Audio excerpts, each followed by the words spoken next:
Hello everybody, how are we doing today? So I'm back, I'm finally feeling well. I managed to fail myself in the fact that I wanted to try to stream every day, but whatever I got sick with put me down. So I kind of became a huge Path of Exile fan pretty much the end of last year. I wasn't too, while I like Necropolis League, wasn't, it had its issues. That's all I'm going to say. I really liked the Affliction League. That was awesome. So here we are. I'm kind of recording this. This is Settlers of Kalguur. So I'm excited for this one. Offline I've been playing Standard League, getting ready for this, and just trying to get better at the game. I'm sorry. This is coming from a new person visual for this. I'm still very new, despite the hours that I have in it. I have finally made it to Act 6 on a character that I have. Oh, y'all, I love your game. Your game is fantastic. It's phenomenal. GGG, thank you. I cannot wait for Path of Exile 2, but right now I am in exile, and I cannot wait to get back to it. So let's watch this. I just paused it really quick on Twitch, and here we go. Join the Settlers of Kalguur. Respect with gold. We may have missed some of it, but currency exchange market. Oh, Warden Ascendancy class. Gladiator warrior work. Oh.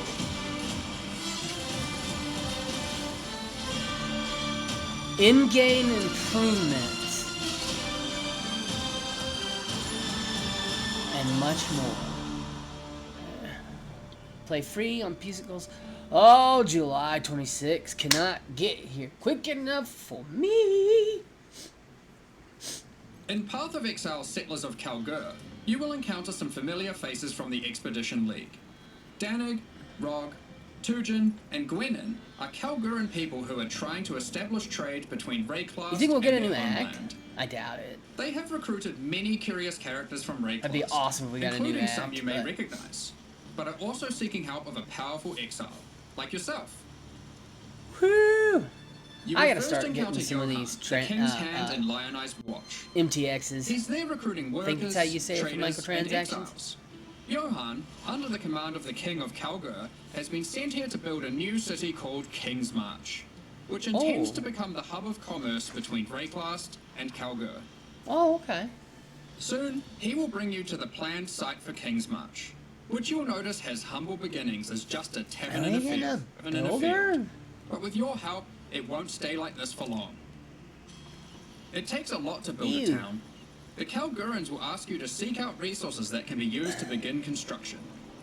On your adventures, you might find minerals such as crimson iron, which are veins of iron that have been overrun with corruption, spawning dangerous foes when you approach. God. Or perhaps orichalcum, which you will have to liberate from the demons worshipping it. So, I will say this much. I know a lot of people are addicted to kind of like gear and everything in these. Man, I get my enjoyment from just laying waste to thousands upon thousands of mobs. And guarded by very powerful foes. Once you defeat these monsters, the deposit will automatically be tagged for mining. But first, we need to get someone to do the hard labor. This is, of course, a trade expedition, and nothing is free. Miners, along with other workers that the Kalguurans have hired, must be paid in cold, hard gold. Oh, we're getting which gold. you notice is now dropping through Rayclast. You will have control about who gets hired into your enterprise. Okay. Once you have accumulated some gold, head to the town and talk to the recruiter, Rolf. He's been busy tracking down hardy folk across Rayclast who are looking for work. You'll notice each person has their specialties and a wage cost. Okay. It'll be up to you to hire and fire as you please. Over the course of the league, you'll be searching for your perfect I don't really employees want to for each job. hire and fire Once you have people. them, you I've have to done keep them enough of paid, that in my safe, real and life. alive, which we'll get into later. Here we have a prospect who has a specialty in mining. We'll start with that so we can begin to retrieve some of those resources we were talking about earlier. This looks fun. Let's go find some It more. does kind of remind me of some shit that goes down in WoW, but, you know, whatever. Oh, we found a vein of orichalcum ore. It's guarded by dangerous demons worshipping a strange shrine. The shrine buffs the demons, giving them power. But once you defeat them, everybody, you they can still that say power that for they're going to yourself. keep doing expansions, After right? that, I you only can bring tap that the up ore, and our mining specialists will get to work. because Soon, we encounter a few more deposits, each with a different dangerous encounter. at one point I saw something on YouTube. After you have tagged the mineral veins, your miners will get to work collecting resources in real time. They might take a while, but will continue whether you are logged in or not. The work can be sped up by hiring more or better miners, and by upgrading the mining station back in Kingsmarch to equip them with advanced pickaxes. Basically, I saw a thing where Some is this going to be their last miners have been X-Pack? able to get the resources And I'm back like, to I town. could have sworn, We've unless they also changed managed to it, collect that they some were going more to gold, continue too. to add to We one. can now upgrade the town and build new structures. There's plenty of options. We just need to decide where to start. I think we'll start with the tavern, the beating heart of Kingsmarch. Well, we always got to It can have be a good upgraded place to go instantly get to improve the refreshment. recruiters' prospects. And you can find various important NPCs relaxing here. Next, we'll upgrade our mining station. You can upgrade this to Dude, I improve the can't efficiency wait. of your miners and allocate our newly hired workers to mining. You will eventually need a smelter, where you can send your ore to turn into more valuable bars. Then Oh, okay. we have the disenchanter, where You you think can they're bring your testings and magic, stuff for rare, two or in unique this? items to be added to a queue to be disenchanted over time. The items will be broken down into thaumaturgic dust, a new resource used for crafting and shipping. Oh, We'll get more okay. into that later. And of course, a town needs food. You could invest in farming, where you can select crops to grow and harvest. You don't need food. But don't worry, you won't be manually watering anything. Of course, after this, I gotta go check the out wonders of Ziz and see what delegation. Ziz and Rax and all them say. With all these resources piling up, They're there the will be ones who excess got that the we can spend. knowledge. Let's talk about rewards. I and just sit here and settlers get of Kalguur. excited. Whether I'm supposed to or Eventually, not. you can build a harbour and establish Ooh, a shipping harbour! routes between a number of different Like that. Kalguuran and Karui ports for trade. If only I could build shit that You'll fast. be able to pile your acquired resources onto these ships and send them to a port of your choosing, where your traders will haggle for the best deals. Each port will return specific rewards based on what you send them. They accept all types of resources, but will have a preferred type that they'll currently pay more for. Oh, okay. And Supply you and want to demand. get onto this, because eventually you could be bringing in shipments like this. Damn!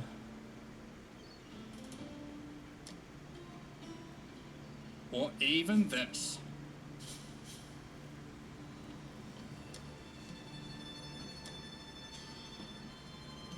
Today, we're going to Damn. trade with Kalguur. You'll notice that as we send more resources, this risk meter creeps up. Much like the dangers on the shores of Reclast, there are dangers out at sea. Monsters, pirates, This shit environmental we will hazards. encounter unforeseen out. You Hey, want to try and keep damn! your shipment safe. You can do this by hiring workers that specialize in shipping. Oh. The more of them you add to the ship, the less risk there will be. Can you not Like this destroy gentleman, stuff, little who's girl? famous for fending off even the most dangerous of pirates. Now let's get that shipment going, and we'll continue exploring Reclast while we wait for its return. This is the first Path of Exile League that experiments with true, real-time mechanics. You can send out shipments, go and have lunch, and come back to your rewards. Oh, Many okay. mechanics in the league work this way, so you'll always have some ongoing project or outcome to look forward to. That's kind of cool, actually. When your That you're shipment just has kind of returned, always got or something met in its the pot. demise, you'll get In the notified. frying And pan, at your if you leisure, will. can return to the town to Yes. collect your rewards. Our shipment returned safely, so let's go see what we got.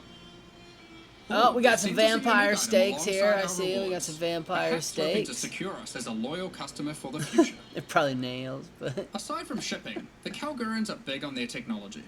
They have hired Ooh. Isla, a familiar face from the Heist League.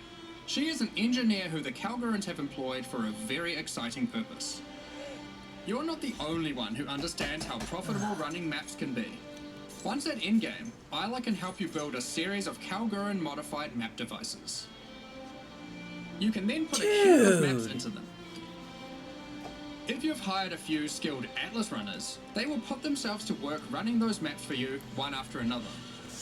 Dude! More delegation. Once again, you'll be notified when the rewards are ready to be collected. You can put lots of maps in the queue, so don't feel obliged to go back there all the time. Be careful though. The difficulty of the map impacts the risk of your workers perishing. Oh. Try to pick your best workers, or perhaps just ones you don't like. Consider the difficulty too. Oh, just the ones you do not like. Sometimes it's better to just run it yourself. You'll see there are many benefits to having a whole ass town at your fingertips. Dude, that is awesome. A whole town at our fingertips. You should definitely consider building a runesmithing table. Runesmithing? This is operated by Danik himself, using powerful Kalguur and blacksmithing arts. He can engrave runic magic onto your weapons using runes. Okay. I like There are many rune types and combinations to choose from, and you can unlock new crafts that can be applied to your weapons as enchantments. Our design intention here is to take powerful effects you would usually only find on unique items, like this modifier, which you might recognize from Doomfletcher's prison. Danik can apply it to your two-hand maces. Oh. There are over 100 different special crafting outcomes, ranging from ones very easily applied to very difficult. Damage, no physical damage. The rune types can be acquired through trade with Kalguur, Whoa! or defeating powerful bosses. I don't know how any of this stuff works, but man, minions deal 30% more. I like minion builds myself, but the one I'm playing right now is recombination. a Is melee. trying to master this. She just needs you to I mean, you're help just her with using getting cleave, resources. in fact. The system isn't as strong But as it having a used bunch to of be, fun. but it still allows you to combine two items together, hoping to get the best modifiers of each onto a single item. I think that sounds cool and all. I don't know how other people are going to view that. To me, that sounds cool.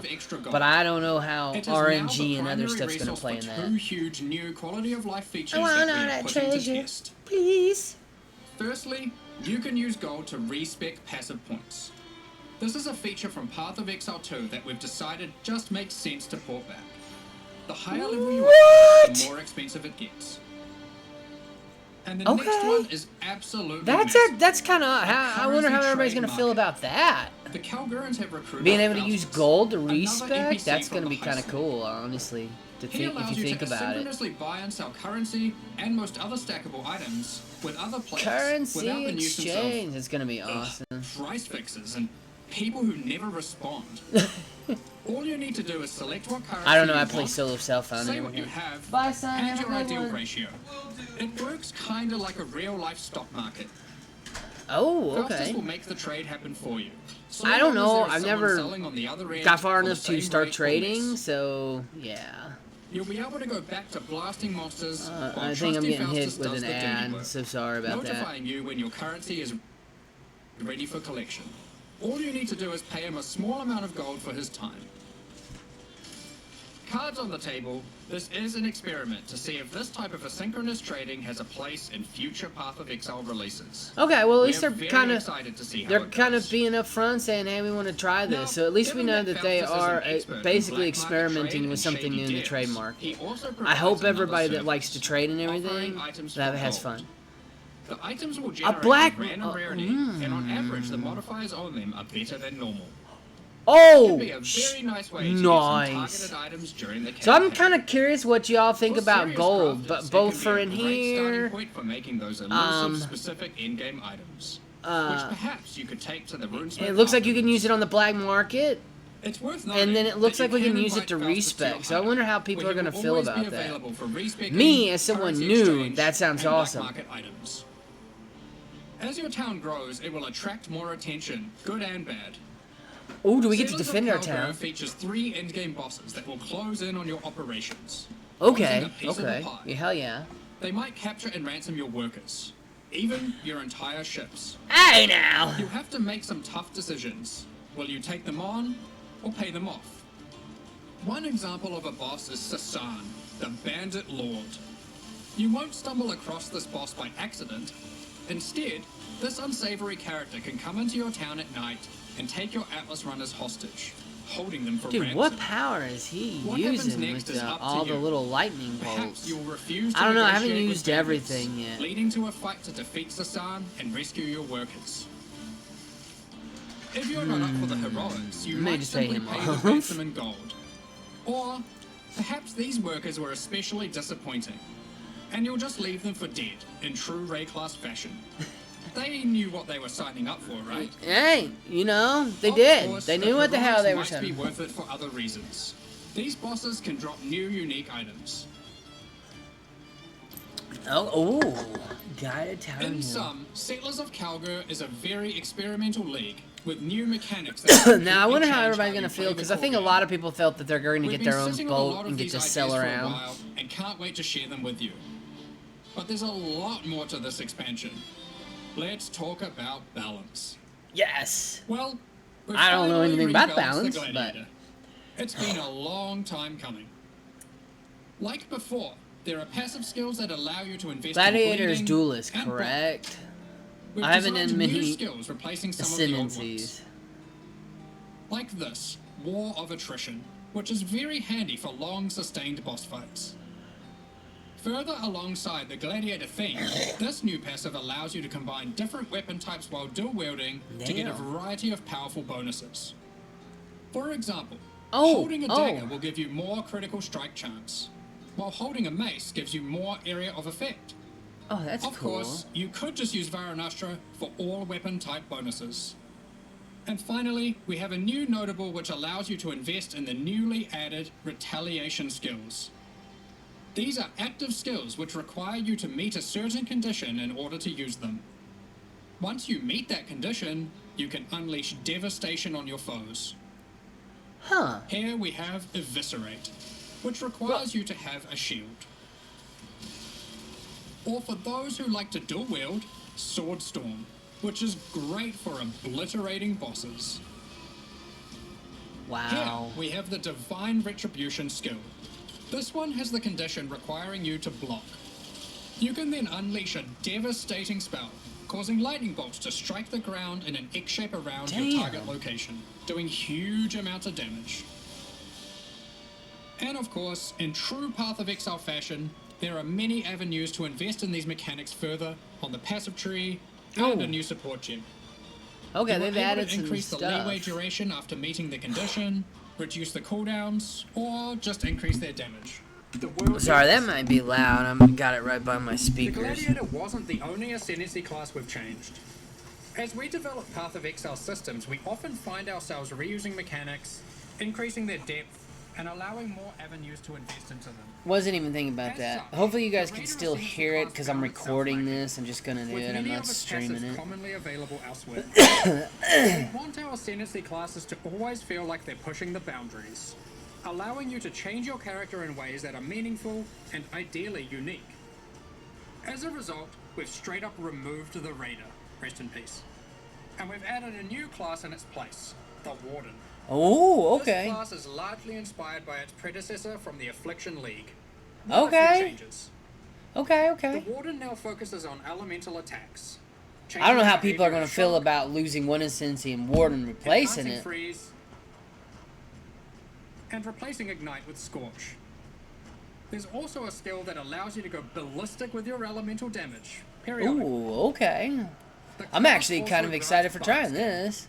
which is a skill that can be used to mitigate physical damage from hits. After taking a number of hits, it increases your evasion, making it a great defensive choice. Finally, the last thing the Warden can specialize in is tinctures. These are an alternative to flasks from the Affliction League. I still gotta learn We're what bringing it tinctures back are. with I know that adjusted sounds mechanics. bad, but I do. Tinctures can be placed in your belt, replacing flasks. You can inherently only have one tincture active at a time, and it requires a melee weapon to use. While activated, they grant a powerful buff. They can drop as magic items, or be modified with currency to grant extra bonuses. Oh. Oh. Here is a prismatic tincture. This one increases elemental damage by 100% while active. With melee You'll notice weapons. it has two Huh, extra okay. effects. One is that it applies mana burn every second. Mana Burn is a debuff that builds up while tinctures are active that causes you to lose mana. Oh. Losing more mana for each stack. Okay. Tinctures also have a cooldown. So once you have disabled one, no other tincture can be enabled for a time. These changes make tincture use a more active and interesting choice than it was in Affliction. Both Mana Burn and the cooldown can be modified through modifiers on the tinctures or on the passive skill tree. Players will want to maximize their tincture uptime for sure. Here we have a couple other tinctures. The Poisonberry tincture is excellent for poison builds. The Rosethorn tincture is the choice for those wanting to deal critical strikes. Oh, interesting. You might be wondering, with the removal of the Raider, where has the Frenzy Charge investment gone? We've added a Frenzy Charge passive skill to the Deadeye, replacing the Rupture passive skill. On top of Ascendancy classes, we have revisited a number of core mechanics. This time taking pains to ensure easy access through the passive tree, skill gems, and simple items.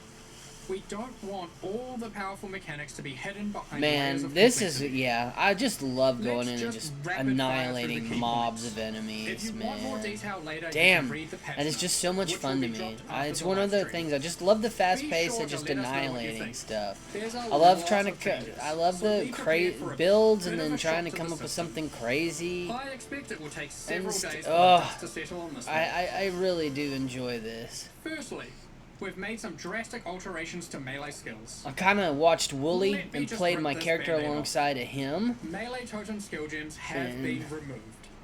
Wait, what? We're trying to adopt a philosophy with melee going forward that, unlike other builds, it will be far less oriented around set and forget gameplay. You will deal the damage yourself, and you should be rewarded for doing so. To compensate, we have buffed the damage on almost every single melee skill. As the Oh, majority of this damage growth comes from gem levels, we have also made them cost more mana as they level, but it's nothing like the mana costs on spells. Here are okay. some examples of the damage and costs before and after. So- Heavy Strike has gone from dealing 313% attack damage at gem level 20 Whoa, to a holy massive shit, 552% attack 152? damage. It's What? also worth noting, it no longer knocks enemies back. And Okay. Sweep has gone from dealing 281% attack damage to To now dealing 664? 664% attack damage Damn. at level 20. Damn, These are just damn. 2 examples. Damn. But the majority of melee skills are now dealing approximately 75% more damage at level 20. Of course, with melee comes close proximity combat, so you need some good defensive options. New base types with higher defensive values will now drop throughout the endgame. As you reach yellow, red, and Dude, purple I'm- maps, you can expect Whoa! higher tier base types in each. Holy shit. So, is Examples armor of getting like a Valkyria and massive Temperate Circlet rework? Are no longer the best in slot items for Energy Shield.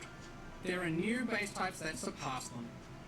Combined with some quality changes, which we'll talk about soon, you can now get better items than ever before in Sin. these slots. Just chilling. To compensate, we have reduced the amount of flat evasion and armor from the Grace and Determination auras. But overall, you're getting more defenses than before. On top of this, we have You think they're buffed going light with gold to modifiers get on us magic and ready rare for equipment. PoE You can now 2? get as high as 189 I'm wondering if that's additional what's maximum going life on. from a single modifier on body armors, and more on other slots too. Damn, man. Kaon's heart has also finally been restored to its former glory, and once again grants plus 1000 to maximum life. Oh, Hazunosaki, holy shit. Quality on weapons and armors is being changed to apply multiplicatively. In other words, weapons with full quality will give 20% more physical damage, and armor with full quality will have 20% more local defenses. For melee, this will Holy mean a shit, damage increase dude. for almost all builds using physical damage attacks. And it will I make have more so much evasion, still to armor, learn. energy shield, Damn. and ward for I will all be builds. streaming this.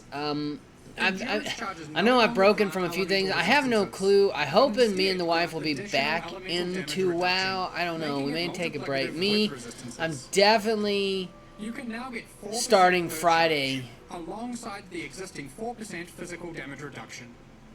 To compensate, Oh. we have made some changes to the Juggernaut, and various unique items like Eternal Damnation. You can Damn. get more maximum resistances from the tree, specifically around the Marauder class start. Oh, okay. These, of course, can stack with the new elemental mitigation from endurance charges. Okay. On top of this, Jules can now roll maximum elemental resistances as modifiers. Oh, that's awesome.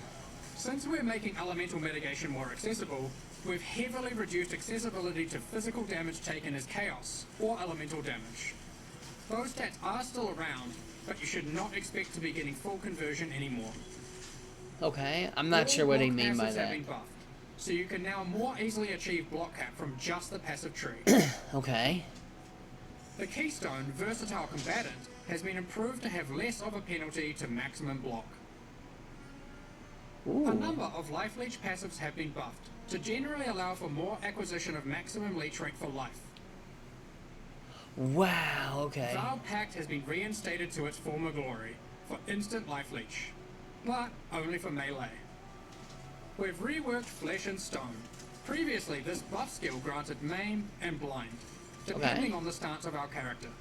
Now, while in Sand stance, the skill simply provides damage mitigation, becoming more effective the closer you are to enemies. While in Blood stance, enemies will take more physical damage the closer you are to them. This skill will now greatly favor melee or close range gameplay. Given we're doing a Kalguuran League, Ward has also received a bit of attention. There are new uniques that grant Ward, and the base restoration of Ward is now faster. To compensate, Olroth's Resolve has been nerfed. I didn't even know we had builds Ward. will still be possible. Anyway, that was most of the purely defensive changes. Now let's look at some of the offensive and utility-based ones. There are more and better ways to So deal are with totems mana just as an attacker completely on the going southern away, hemisphere or of the passive tree. just to where they don't have to be used quite as much? Wands, daggers, scepters, claws, and staves now have higher critical strike chance values than ever. Oh, Wands that's can go nice. as high as 10% without modifiers. Sandstorm Visage has been made rarer to compensate, instead of reducing its power. For you wand attackers, wands now have higher attack speed than ever to compensate for their low damage. Wand exclusive skills such as Power Siphon, Kinetic Bolt, and Kinetic Blast now have faster attack times. Ooh, okay. Impale passives have been revised and in general buffed. Damn. Okay, I want to The try buffs something granted with by Impale Warcries at are some now point in simpler, time. but more significant and more universal to I still build. have so much, They also now apply so to many more allies by hours to default. put into this game. I Daggers have been reworked. like 500, Instead of course. having a reservation cost, Like I they are said, now I free. finally made it to Act, so it's mainly in the lower acts that those come from From different leagues, and that I just never made it through. But I know for a fact I still have a lot to do, there are new ways to prolong learn, effects and have fun and with, more ways and to invest experiment in them than with. ever So, before. path building, Rage has been made more fundamental. use a and max accelerated. roll. Rage is now multiplicative attack damage, but no longer inherently grants attack speed or movement speed.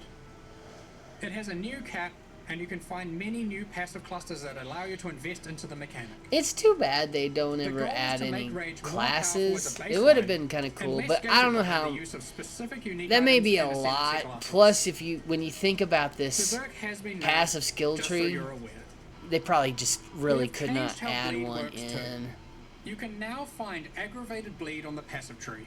Oh, When bloodletting. applied, all bleeds on the enemy will deal damage as if the enemy is moving for the remainder of their duration. Oh, I like The bleeds, skill personally Ensnaring Arrow speaking. no longer interacts with bleed, so no more will you have to apply bleeds and swap to a bow. God, I have so much You can now achieve fun. the same I'm seeing all results this using cool aggravated stuff I bleed have yet passives to see yet, and I without the still annoyance. cannot wait to get to it myself. Rupture from I'm the one of those Deadeye people has when been you see, turned just into a because I see support something, gem. it doesn't really ruin it for me. It's like, nah, I still want to go see it We've added myself. a new overexertion support gem. I watch which stuff highly favors like slime on builds. people streaming and to see if I even want to Now, waste it's my time to look at a hot try to topic, get there, so to Magic speak. Find. In the Settlers of Ooh. Kalguur expansion, we are going to be removing item quantity bonuses from all character items. This I'm will not sure what that affect is, existing so I'll items just in be standard leagues. Completely Magic upfront Find with is you. intended to be another access on your gear you can scale once you have achieved the power you want. With item quantity being only available on unique items, this God, means if you wanted to get the most out of it, you had to be playing a very specific build. We still want people to be able to invest into Magic Find, but now only through item rarity. Okay. This can be obtained on a number of rare item slots, and by a much larger number of builds. What about Vehicles Gamble, you might ask? Here it is now. I really like that die down This there. is one of the biggest balance patches we've ever done. Okay. I can't promise that existing builds will all be safe. Even we aren't able to predict all the outcomes here, nor have we even gone into every single change. Just the major ones. I don't know, man. Balance is hard. The sheer number of new, viable options is exciting, especially for Melee. And we're determined to drag the game in a better direction. Be sure to read the patch notes after this. It's going to be a ruckus. Dude just comes hopping through. They're like, damn, man, we don't know about this.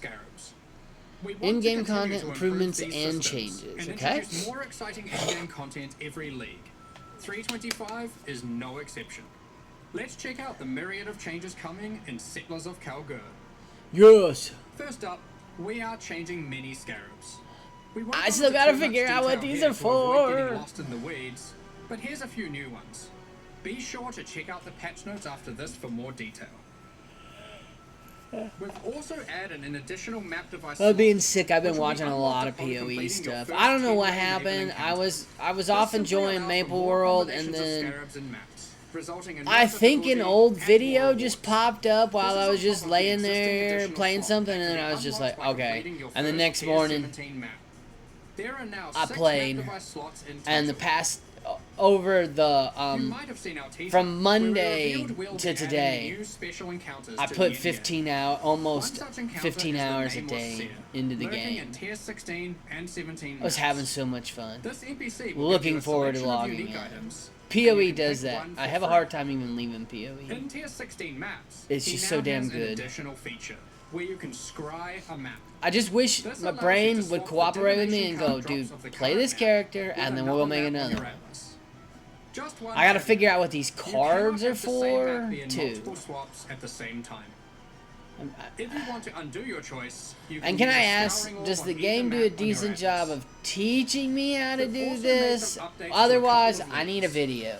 A good video by a couple of people, whether it be Woolies, Zizaran, other people, so that I can do this. I am looking forward to that. I'm not really intimidated by stuff like that.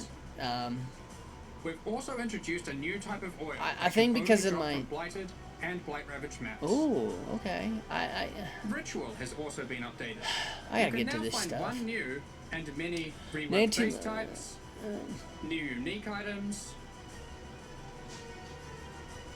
corpses you can use to raise as specters. Oh. And occasionally a fragment, granting access to the King in the Mist. Can I not just summon a specter? I don't know how specters work. He will drop a number of unique items that were familiar from the league, but not that which was taken, as it is now that which was taken away.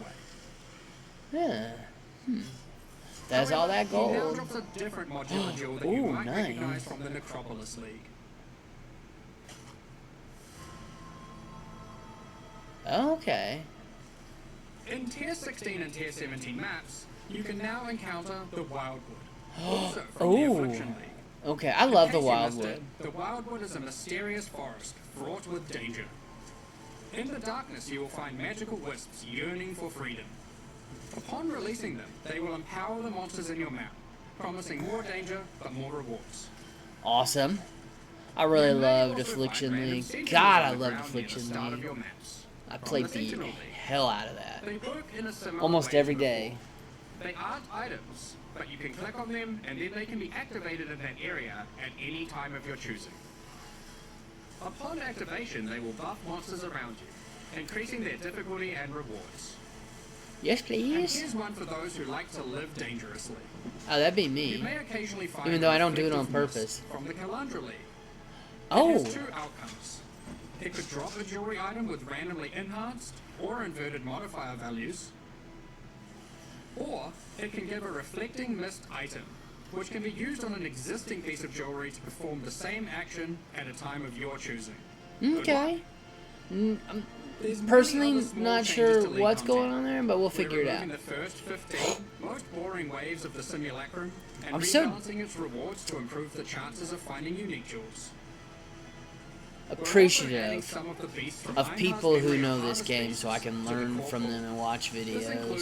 It's just finding the right ones. In other news, we've added a set of new chisel types, which can be applied to your maps to get different bonuses.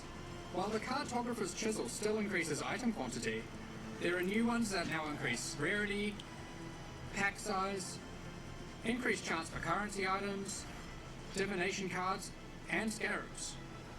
It's also worth mentioning that chisels now apply 20% quality per chisel to white maps, 10% to yellow maps, and 5% to red maps and higher. Oh, Unique okay. maps still require the full 20 chisels.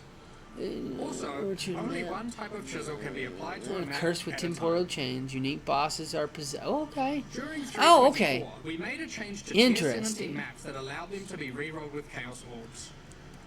We are now expanding the currency types that can be used on them to also include currencies like chisels and varlors. Oh, so you got three Ultimately, things the other only than just restriction chaos tier orbs that 70 can do maps it. now have is that explicit That's modifiers probably cannot be removed from them. a lot of people. Oh, We have Valor also revised corrupted the it. I don't difficulty know of what these that maps, has to do as they with it. didn't I have quite yet to fit the map. I'm so excited to The monsters map. in them now have substantially I'm not less too life interested in and deal less bossing. damage, I will meaning try tier it 70 maps eventually, now but easily fit mapping into the is something I'm progression into between because as pinnacle far and as uber what pinnacle I've content. taken, I could be Lastly, completely we've off. adjusted the drop rate And of Falco's am puzzle definitely boxes. open to learning. I Previously, thought it we was were just, adapting you know, its just drop different rate maps based and you on the just possible blast through outcomes them. And selected by God, supporters. that sounds like so much So fun many because I just, supporters really this is what wanted I love to main do. spots. So I just the have box so was much hardly fun dropping. just blasting Thus, through we have stuff. drastically increased the drop rate of the box. I just, But personally reduced the speaking, probability right of now, getting I chase know unique it's items from it, like Mage a week basically, Overall, we have but I'm taken ready to care just not get to onto reduce Standard the League number just of to mage mess squads around and total just in the economy. goof off and We have figured fun. It was better to have more tickets for fun rather than barely seeing any boxes in a league. We've been hard at work improving the Path of Exile experience on Oh, consoles. console native ports doing better on the, I can't play on it. Controller. I personally feel I have better control, movement, and everything wise on a mouse and keyboard. Personally speaking. And textures won't start unloading in heavy scenes. Once the buttons got out of whack from like Nintendo and Sega, For all new generation consoles. went into that crazy stuff on the Xbox and the PlayStations. I was like, nope, I'm out. Give me a computer.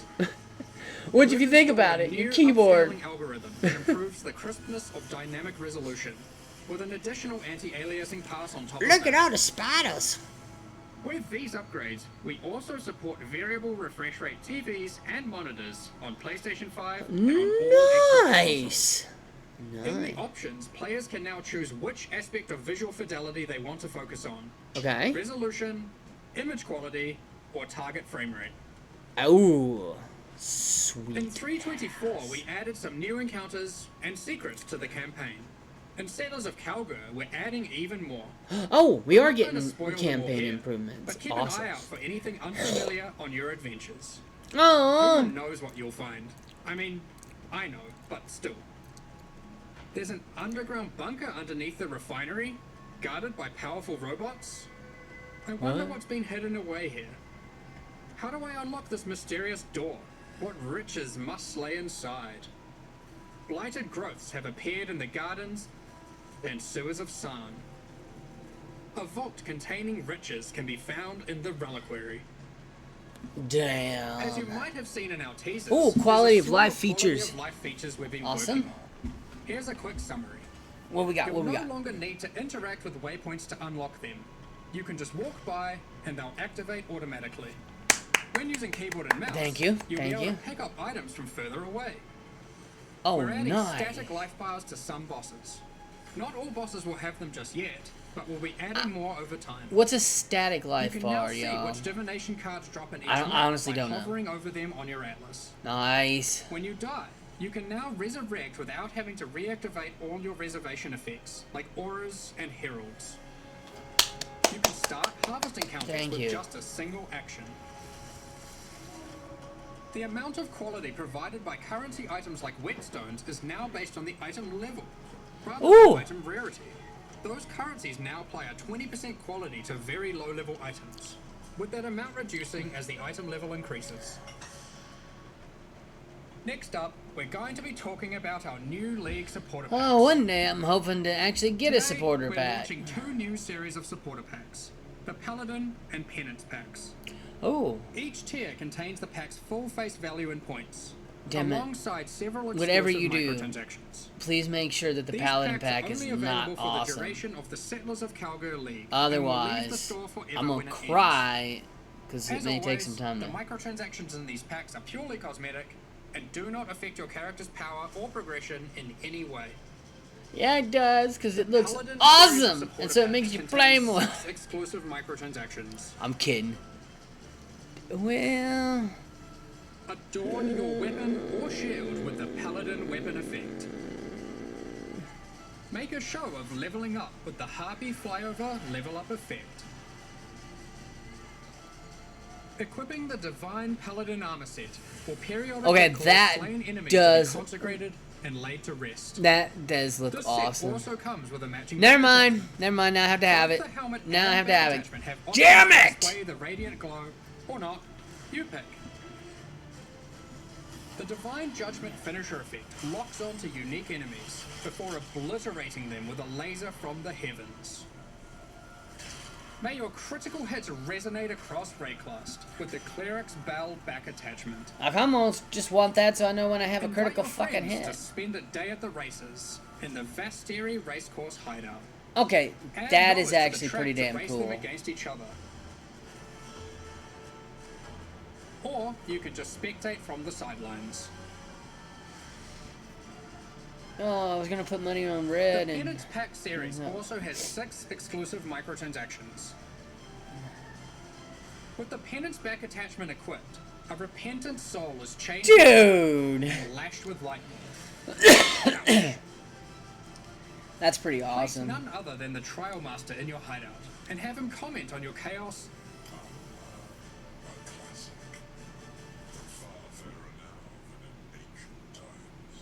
and Val crafting attempts. He even keeps a record of how many Chaos and Val orbs you've used in your hideout during the league, or across all leagues. Damn, okay. Blood stains your armor the more life you lose when wearing the Acolyte's Penance armor set. Okay, that is pretty cool, actually. The Zealot's Madness portal effect fragments as you near it. That was awesome. The Cauldron map device boils maps, fragments, and scarabs placed into it, keeping a tally of how many have been thrown into the pot in the current league or across all leagues. Cool. I do like that. That is a pretty cool The map. Exiled Squire pets follow in your footsteps, hyping you up for battles, providing pessimistic commentary, or voicing their disdain for you to bring you down a peg.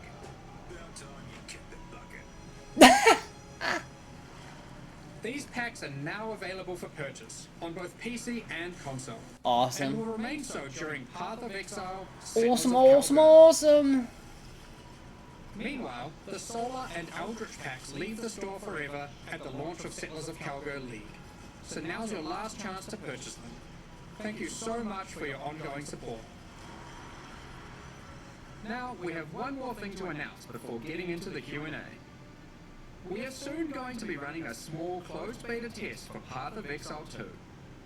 We have been taking sign-ups for the Path of Exile 2 beta tests over at pathofexile2.com.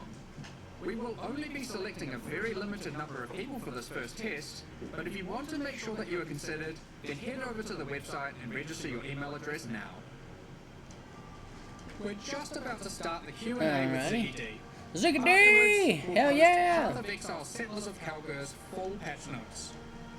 With release at the end of next week, our community team will be posting crucial information. I honestly cannot wait. I cannot wait to get on there and let's see here. Talking to Try. Ziz. I got a lot of people to watch. It's gonna be fun while I'm playing. in Thanks for standard, joining just us today and practicing, checking out getting our better latest at the game, developments. so I can make it and We're looking everything. forward to building our towns alongside you, trying new builds, slaying monsters, and exploring new in-game strategies next week. We'll begin the Q&A shortly, so please get your questions ready. Alrighty. I don't really have any questions, but I kind of want to hear them, so I hope everybody is okay with kind of going in here. Maybe if there's something I don't understand throughout this Q&A, I can say that, and I can get some helpful people, because I know PoE, the PoE community is very helpful, very kind with their time to help new players. I mean, because you just want your game to grow. You want people to come in, and it is such a gem of a game. I love it. Hey! Good morning, Exiles. We are live from Games Studios here in New Zealand. Oh, I'm having volume problems. I don't know if it's their tech or mine. A very exciting and massive Q&A after some real whiplash from some huge announcements there. It just kept going. It's them. You guys just kind of got in a room together and set up the whiteboard and put everything on there. End of the day, It's his really, mic. we Okay. have this much time, we have this many people who can do what we do, and we just keep going till the end. Like, it doesn't stop here. Like, we've still got one more week, right? Like, there are still changes that can be made, so we're going to keep Ah! going. So. But yeah, it's huge. It is absolutely massive. Yeah, Jonathan was saying to me the other day, it's not like it's that big, and I was like, it's crazy, it just kept going.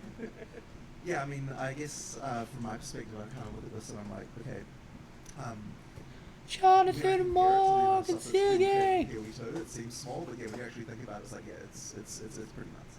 Yeah, fair enough. Yeah, making a whole new game there, but we are only talking about Public Exile 1 For sure, today, for sure. and you gave it plenty of space to shine. You know, I'm not being. It's weird Zoning leagues, to we've see got a whole new league with the all way that, tech level is that and they've some got very experimental content. wired microphones. And with all of that, you Feels get good to me. I'm teams used to wired once again with microphones. the I've seen them for concept and years, but it's kind of. potential of a boat league, and yet you sailed away and left us stranded on the dock once more. What gives? It's very much not intentional. I suspect, and honestly, I honestly reckon if someone actually got a boat league, they wouldn't end up actually liking it. But we can only really prove that by testing it, and so maybe one day we'll get there, but until then you're just going to have, there'll be boats, but you won't be on the boats. I was kind of hoping we'd get a Maybe, whole but new it's- Act 11 over in Right, Kalguur. we'll That would have keep been going on awesome, that. right? Just out of reach for us. Personally speaking, So, I think it'd be cool. does this feel like to you guys, and I've seen this theory floated around a lot, of a bit of a send-off league for Path of Exile 1, in a sense that we've got the Path of Exile 2 beta kind of just around the corner now. I guess I don't really see it that way because, you know, we intend to keep on making PoE 1 leagues.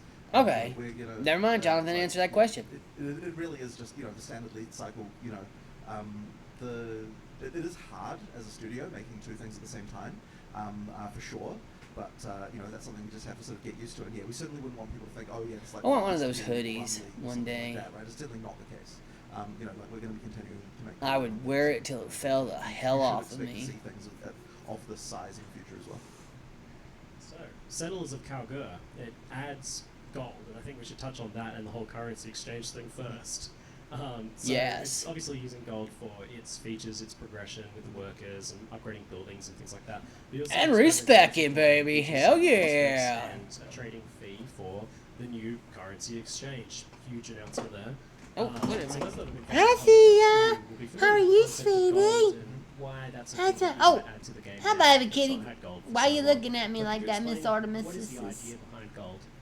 So You're really, just I mean, jealous that you gold is can't something play PoE Path of 1's never had. Exile. I think it's something that, in retrospect, I think that didn't help the game.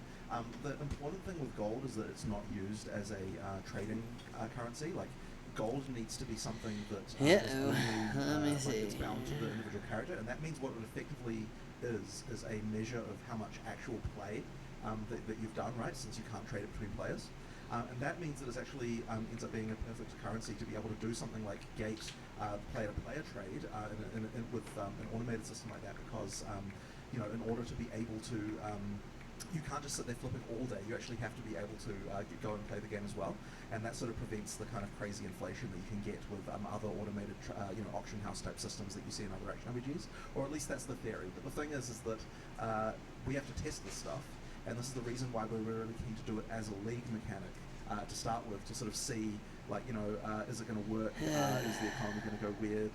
What's going to happen? That way we can kind of dip our toe in, see what happens, test this. Because, the thing with this trade stuff is you really cannot test it, like in the office, right? Like, it is simply, we don't have thousands and thousands of people that you would need to be able to actually see how that goes. So on some level, we kind of need our community to see what happens with the economy to be able to test something like that, and that's just, one of the few areas where that's like that. What we're hoping is that everything just goes fine, it's just way better. We can then immediately put it in, the core game as soon as we've done with that, ideally without too many tweaks, and then that'll be good. But we really have to see by putting all this first. The thing I really like about this gold idea is that it allows you to effectively be converting this idea of friction in the user experience of like physically trading into actual gameplay. Right, the stuff we like doing. For sure. That really helps. And as I said, like this system, it'll be also really nice to be able to see how it works before we ship PoE 2 as well. It's really nice to be able to do that. And we may be able to go further than this. Sorry, everybody. The intention is to go further, and so this is effectively our first the first part. We'll see how it goes.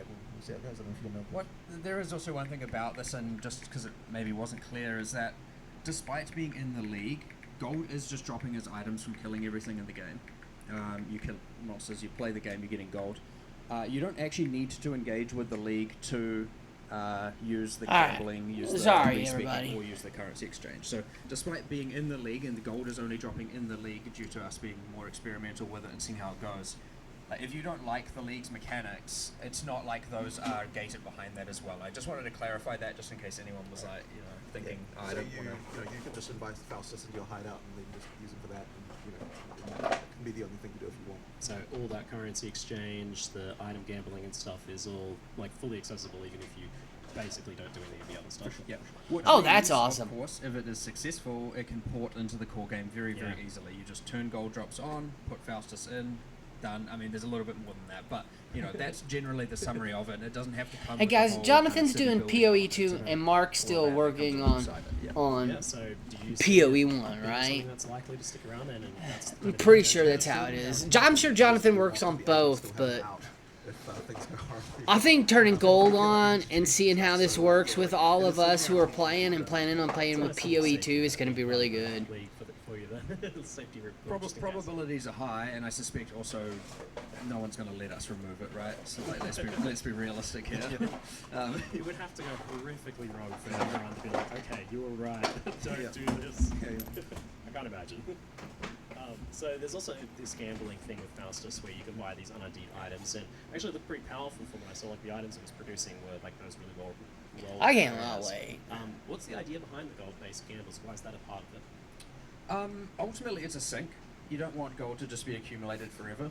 But the awesome thing is that it's a way to target specific... I love it when they just come out. It's a gold set. And that's ultimately the luxury. So that's the whole point of it. It's a gold set. And you're looking for specific targeted gear upgrades. Very, very useful for that.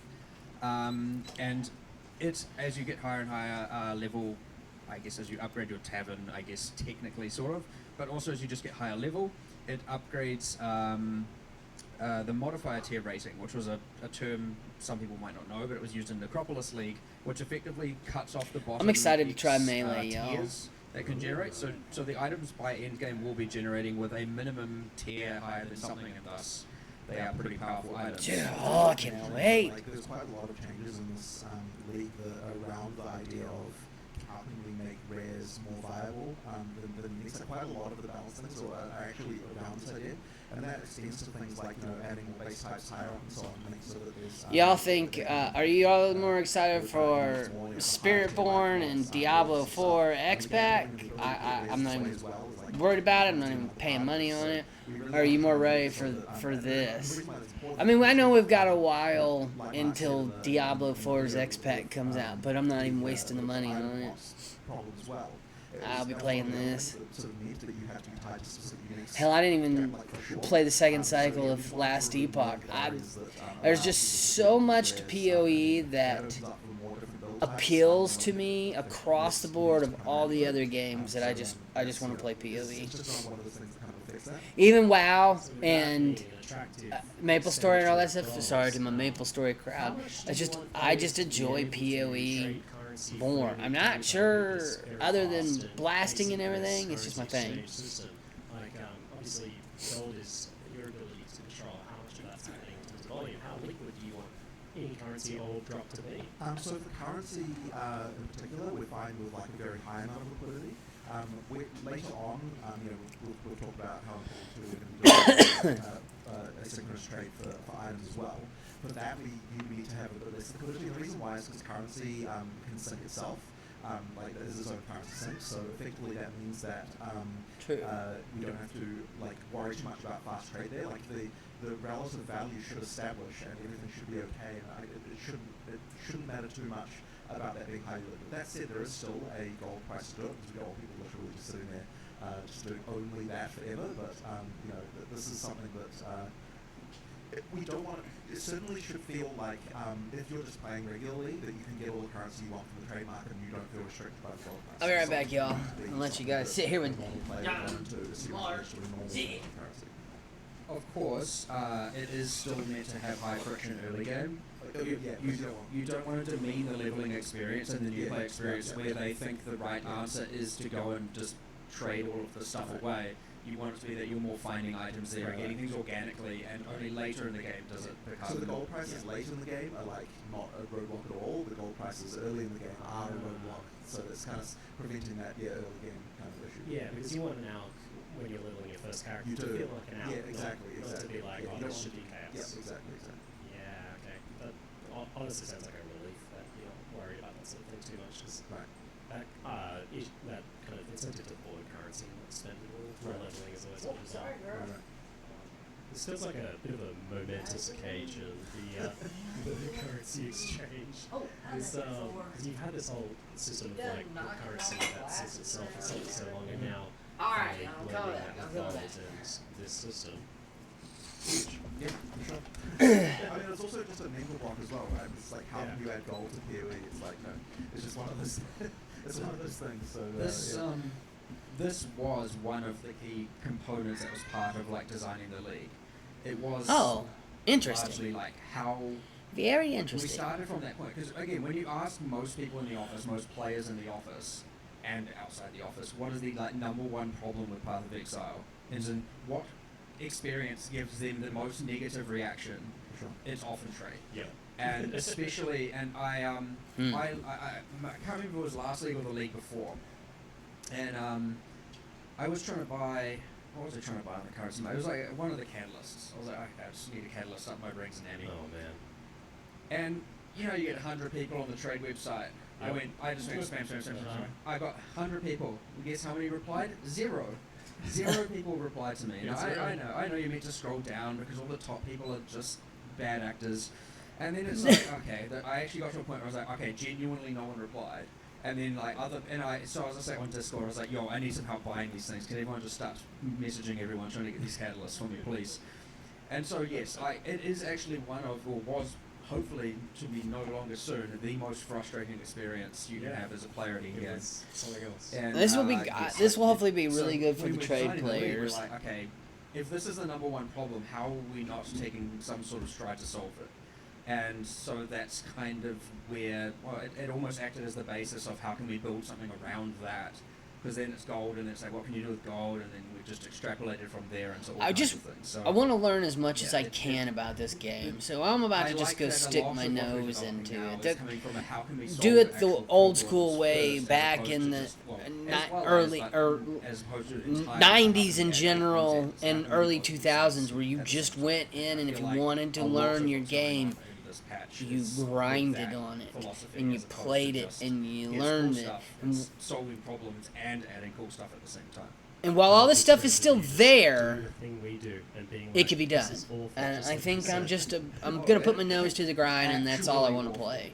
I tried to. Unless the wife in wants life, to stream with I me, tried and to then I'll voice play my some disgust WoW. at when I said talk But about price fixes I know and people who don't I'll be reply. over there But, doing that like, whole if you had got meme my where I'm actual turning around, emotional looking back reaction, at they would have Path of probably been Exile, walking screaming with a the little bit wife, and and raging like a little World of bit more. Warcraft. Yeah, most infuriating So. thing. And it was one of the things that ground me down last league that stopped me from enjoying as much as I could. So it's.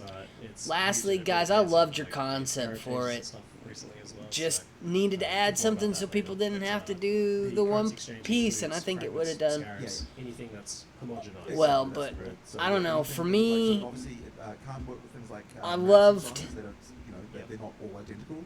It's I just loved anything Affliction. that, Affliction was where awesome. It's too bad I didn't they're get very exactly the far same, in that but one no item because I'm still just can trying to get good. And at the has to be time, I was us. just like, I couldn't make up on my mind on what to play because it was all cool. Things that can't, so that's like beasts can't be, maps can't be, incubators can't be because they have a level, things like that. They can't because they cannot guaranteed stack on a single thing. And it's not like you don't want to have a tab of incubators where it's got every incubator level 1, every incubator level 2, every incubator level 3, in this giant mega eternal list. So things like that you'll be trading using the existing way, and all stackables you'll trade hopefully using the new way. Alright. But Div cards? Yes, div cards are in there. Okay. Yep. Wow. Yep. Anything that is stackable, that Just so many of them as well. yeah. Anything that's stackable and has no other Is that little variables. miss? Is And, that you miss told me the about, like, back hit door? your Or list, did she like, want me to open The it? 13 most wanna common come trade out, sweet pairs girl? for each item, and yeah, so this is the thing because with this trade system, you can technically trade any item for any other item, because Yeah. that's how PoE works. So we have to have some kind of way to basically tell players, okay, so here's the actual thing that like people are trading this with. So effectively, unless you're the first person ever to trade something, then it's going to say like, Kitty here's cats the most popular everywhere. Kitty cats several things everywhere. that people can trade for the store, trade for the sim. It also shows you like the market price, obviously, for what's been going on, as well as okay, so we're getting into stock market terms here. The first five price levels in the order book. So that's to say you can see like what the how many things are available at a few different price levels, and that will allow you to do your trade. So I suppose some people will be learning more about the stock market.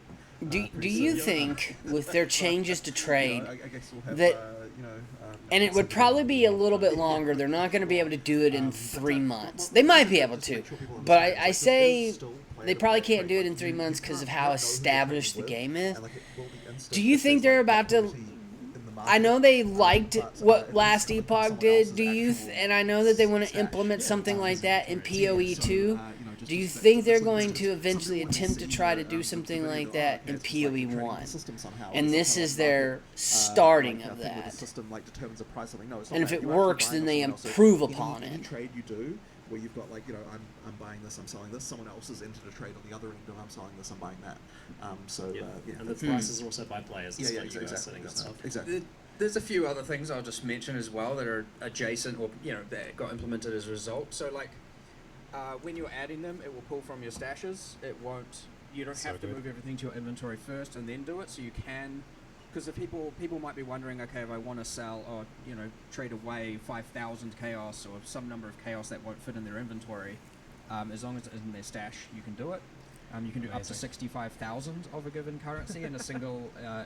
exchange, if you have that much. What else? There are shortcut binds for moving all of them to your inventory, so you don't have to like control click spam 1,000 times. It is, I believe, So control right click will move all of them to your inventory. And also as a bonus, we have implemented that to and from the stash with all stackables as well. So you can control right click on a thing in your inventory to move all of that type Thank into you your very stash. Nice. And vice versa. My 35-year-old hands are falling apart. Thank you. Yeah, same. Yeah. My 35-year-old, Very good. So if this is my successful, 46-year-old do you see it hands are possibly handling it expand just to fine. Being able to do other things that aren't homogenous. So I do maps like and it, gear though. and things like that. Well, that's certainly the plan for PoE 2, and it would be Yeah. nice to be able to do that in PoE 1 as well. Except for like the control button on my keyboard went out, the one on the left. So I have to freaking come over to right, I'll have to go see. I got a brand new keyboard and everything, but it sucked because the black lighting underneath it went off, and I have a feeling one of my cats stepped on it, but I could never get it to like turn back on. So I don't know. It sucks. Yeah, historic. God, it the first time sucks. That's been we want to do this unless something goes wrong. I just want a decent keyboard. Alright, well, we'll leave the currency exchange there. That's the extreme side of that. Did you have to resist temptation to go like full candle graphs and all that stuff? I'm sure at some point this will start to happen. We'll have like a community like websites of like technical indicators and like all that sort of stuff. Mad Money, YouTube channel, yeah.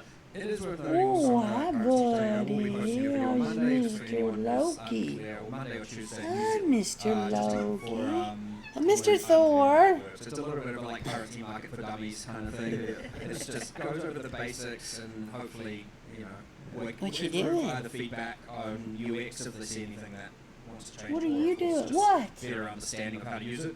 It is very easy for What are someone you to doing, get sweet very boy? scared looking at it and go, I don't quite know what to do. But it is pretty straightforward. Well, at least thank you for It can showing up be and being a kitty easy to cat. Fair yourself out of buying or selling stuff because you may be like, I don't know what the best ratio is, and it provides all that stuff for you. It's pretty straightforward, but still. So hence putting out a video to try and help people out, in terms of understanding when they're going into it, and we'll see how it goes. Man, I'm definitely signing up for your training tips newsletter. Can't wait. My trading tips Hey, is guys. spam everyone. How and get are really ya? angry, so hopefully it's no longer that afterwards. That's all Yeah, that's you true. need to get down.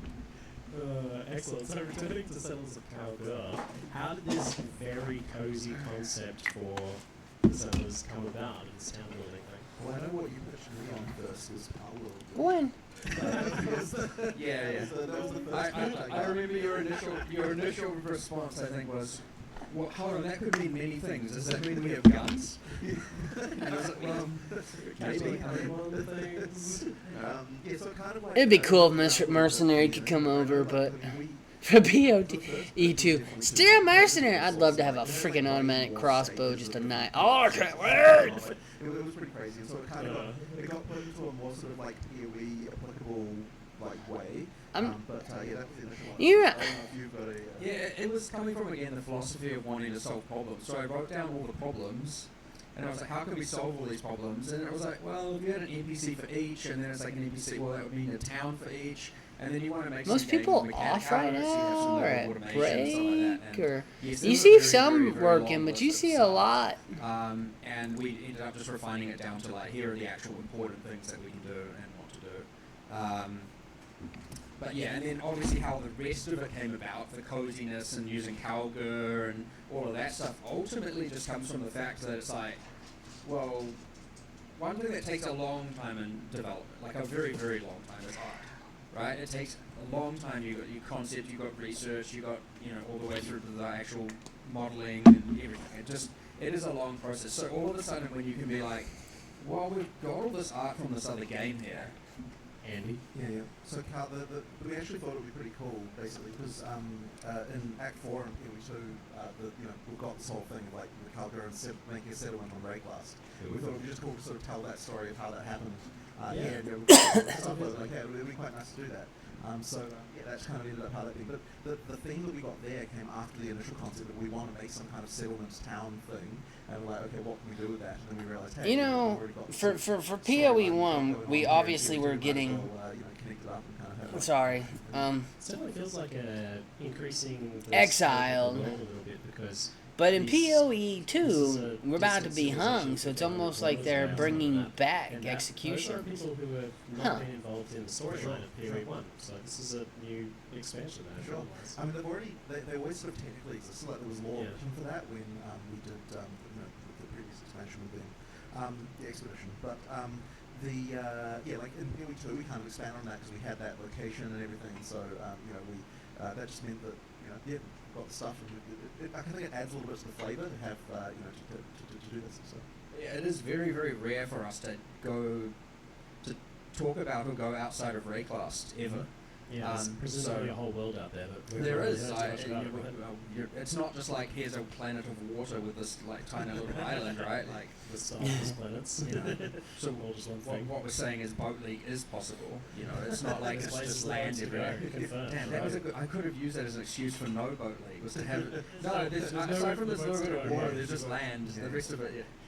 Yeah, I've already dropped the ball now. There's a few boats already. Damn it, there's lots of water. Alright. Yeah. So this idea of this is very much like a meta progression league, right? And that's not a new concept. The idea of like a league having its own sort of progression outside of your personal character progression. But this is definitely the main flavour here. It feels. Yeah. Is this something you specifically wanted to give players like a greater context for their things that they're doing? So they're doing their Atlas, but they're getting golden resources and progressing this whole other thing. I mean, for sure, but I will mention that, like, I guess it wasn't dwelled on a lot in the video, but like the resource gathering thing, like those encounters are encounters that you're going to be encountering through the world, and they That's have cool. their own mechanics and stuff, which obviously Mark can talk more about. So like that is definitely like content there as well. It's just that like it's kind of not as easy to show. Like we kind of needed to show about all this sort of town stuff, but yeah, those encounters will hopefully be very enjoyable as well. And that's kind of like I suppose you could call that the meat and potatoes in some sense of the league, because you know that's what you'll be doing. Every area you're going to find these things and have to do those encounters. Yeah. So what's that content like in Atlas then? Yeah, so you got one in every area. Well, aside from something like Tidal Island and some of that stuff, you got one in every area minimum. So it's 1 to 2, and there are 5 different outcomes. Kind of 6, but we'll go over the 5 of them. And so you can find different minerals. So the first is Crimson Iron. Crimson Iron is like iron that's overrun with like corruption. So you have these 3, 2 to 5, it goes up as you go through the game, of these kind of growth spawners, and they're spawning demons or monsters. And then as you kill each growth, the other growths heal, like surge, spawn more monsters, and they accelerate, so they get slightly harder over time. So it's just a full monster encounter. Upon completing it, you get the ore. You've got Orichalcum, which is like guarded by these also demons, or demons were worshipping it. And you notice it had like a shrine icon. So after you kill all the demons, you get the shrine buff, which is, you know, without immediately it sounding underwhelming, the old like shock, where you got the shock nova and firestorm shrines, except like done actual damage. So like all of a sudden you've got meteors and lightning storms raining down around you, and they are actually designed to kind of destroy monsters. So you get just this spike of power where you can kind of just run through and let them just obliterate everything. The third is Petrified Amber, which is looks like a little kind of like a tree thing, and clicking it, and all of a sudden heaps of blight-esque monsters kind of come out of the ground and try and attack it.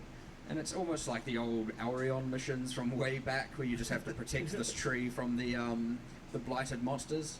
It's not very difficult. Like, none of these are pitched to be very, very difficult, but they are going up in difficulty in the order that I am explaining them. The fourth is Bismuth, which I suspect will be people's favourite. The way this works is it's guarded by magic and rare monsters. I think 3 packs. I think 1 is rare. Well, maybe early game not rare, but late game it's like 1 is rare, 2 are magic. And they have an extra elemental modifier on them. Like the rare magic mods, they just got an extra one that's elemental aligned. And when you obviously kill them, there's some free 3 packs of monsters. No one's going to complain about that. You click the Bismuth, So I'm very it much releases the plotting elements and into the rest of the planning area, on which will streaming apply elemental some modifiers PoE to all magic and rare packs in the area. standard. League monsters Next have week a lower I'm chance once of getting again them, so off it's on not too Monday out of and control. Tuesday. And that does Hopefully come I'll with be the difficulty, feeling but a it also lot comes better. with I'm the still increased having quantity some and rarity that ick is left else over. comes with it. Yeah. Obviously it doesn't spawn frequently enough, so I don't expect people to do the whole, run around the whole area killing nothing before clicking it. Yeah, You'd be wasting all of your time. However, of course, I can imagine it is the Magic Finder's dream, even though Magic Finding is nerfed, but whatever, that's a different thing. It is the current, whatever it is to be Magic Finder's dream. Magic Find's buff because it's better now, because you don't have to wear crappy gear. Well, sure. Well, yeah, sure. Whatever state it's in, or however you feel about it, it is the dream for that person, because obviously you can find I believe you can find 2 of them in an area, and all of a sudden you're doubling up on that. I will obviously double check that, but that was definitely the intention. And then yeah, you're getting like these kind of elemental tornadoes spawn throughout the level. Obviously they don't spawn when all the monsters are dead, so you're not just like looting and getting killed by a random tornado. And then the fifth encounter is Verisium, which is the thing that the Kalguurans love so much. And that very much is it's like the encounter from Crucible, where it's just like, you know, interact with this rock and it like builds up the amount of Verisium and like spawns all the monsters around it, and then you fight them and kill them, and you get the Verisium at the end, and the monsters, you can see them kind of merging and upgrading over time, and so it's a little bit of a pick your own difficulty. Obviously it doesn't have the whole, I talk about Crucible, it doesn't have the whole weapon tree ruckus going on and having to put an item in there and all that. It's just, here's your encounter. And then of course there is one boss as well, so occasionally you find the kind of hole in the ground. Yep. It's in-game, very much in-game. Quite difficult, and he is guarding a lot of Verisium, and also he can drop a unique, and I'm pretty sure all those bosses drop a pretty substantial amount of gold as well. Kind of five micro league mechanics kind of just there also. Like on top of all that stuff, but as I said, it wasn't really covered like that extensively in the video, so I guess that's something that people, like that's your kind of like main combat stuff that you're kind of doing, you know, that's in area. And you've got bosses like attacking your town. And Yep, those it's a couple of things things like like Dude, I love that part where the bosses are actually gonna attack your town that you're creating. That's pretty nifty. It's a little worse to say. It seems like a classic fight monster in circle. Fight monster in circle. Yeah, it's 1, 2, it's 2, 3, 5. So yeah, 4 encounters fight monsters in circle, and 1 is fight monsters in whole area. Perfect. Yeah, That's like, everybody's favourite. So even if you're not that into the meta progression side of things, it's still a fight monster in circle league. Yes. It all comes back to It that. is, and again, you can. There's no real harm in like just doing that for as long as you want, accumulating as much gold as you want, and then if you want to engage with the town later or something, that's always something you can do. End of the day, the goal is going to I be kind of the want to primary play as much, restriction, get as so far as I being can able to get just farm over raise and get a whole bunch of tonight, gold is tomorrow, going the to, weekend, while and not everything on necessarily my engaging standard with the town, league it's not gonna character set you back to much. try to learn some of this stuff. So when I go in, maybe I can finally get to the end of a league. I've really only played in 4 leagues. Lake of Calandria, which I actually liked. Although I know that there was issues at the top. I literally just liked how the maps rolled out and the mobs and monsters. And I only got to like Act 1 or 2 maybe. I played the one where you took the coin and they kind of did that PV port P Tower thing. It was right before Affliction League. I can't remember the name of it. And then I did Necropolis League. And of course, this one I'm really happy for because the thought of being able to respec for gold is like fucking awesome. So you can just only get all It also doesn't mean it's so long. Like, there's these sweet spots in time that we've really aimed for, right? Anything too short, highly annoying. And then anything too long feels like a mobile game. Yeah. Right? So we have this kind of sweet spots for a lot of them where it's like for example, you have your queue of maps, but I think, I will note, like, I'm going to say some times, but it is highly variable, and you have the agency based on how much gold you have, the skilled workers you have. You can get these things pretty damn quick. You can, but you can also have them take a bit longer, and it's not necessarily the right or wrong answer to go either way. So if you want faster turnaround on your rewards, you do have some agency on that. It'll just That's cost more gold interesting. to do so. And if you want to have like a slower turnaround, and focus your goals somewhere else, that is entirely up to you if you want to do that. So it's got a lot of agency. However, like, we have been experimenting with numbers like a lot. It has been discussed constantly. And for example, with the shipping, you had the port of Kalguur. That's the one that has the longest distance, so the 1,500 kilometers. That does take the longest, and I currently believe it's like, you know, towards even 10 hours. But there are ones that are going to take less than 1 hour. Now there are advantages, like a longer shipment will yield better rewards and have higher risk, and different rewards. Each port has different unique rewards. Ooh, okay. But it's not like such a differential that you're always going to do well. It's hard for me to predict exactly what players will think that is the best answer, but it shouldn't be the case that you're always doing the thing that takes you feel like you have to do the thing that takes like 10 hours. So there's lots of quick things, lots of long things, and it's kind of up to you how you want to engage with A that. 10-hour boat I trip think at that's honestly 1,800 what miles? mostly differentiates all Man, of that's a this, fast-ass boat. Aside from the fact it's also gated by gold, which requires you to actually play the game. It's not like it's just some AFK town. You know, at the end of the day, you have to be playing in order to actually achieve this killing monsters, looting loot. So there's heaps of stuff. okay. We have aimed for that exact sweet spot, such that if you are playing, you know, it's not highly annoying, and also not like I never get my rewards. Like it's gonna be pretty bad. If you're like, Poor I'm level, Jonathan, he's just like, let's say you're in Act 1 and you unlock your shipping, and you send your shipping, and you're like, okay, I'm not gonna get that back till I'm level 80. You know, Ritual like problem. yeah, that's just terrible, right? So yes, there are very quick turnarounds as well for things like that, and then there are longer turnarounds when you're willing to spend that time to do so. And noting there are 3 ships, you could send one to a far port, and then one to a close port. So you can get some ships turning around with high frequency, and another turning around with a longer frequency.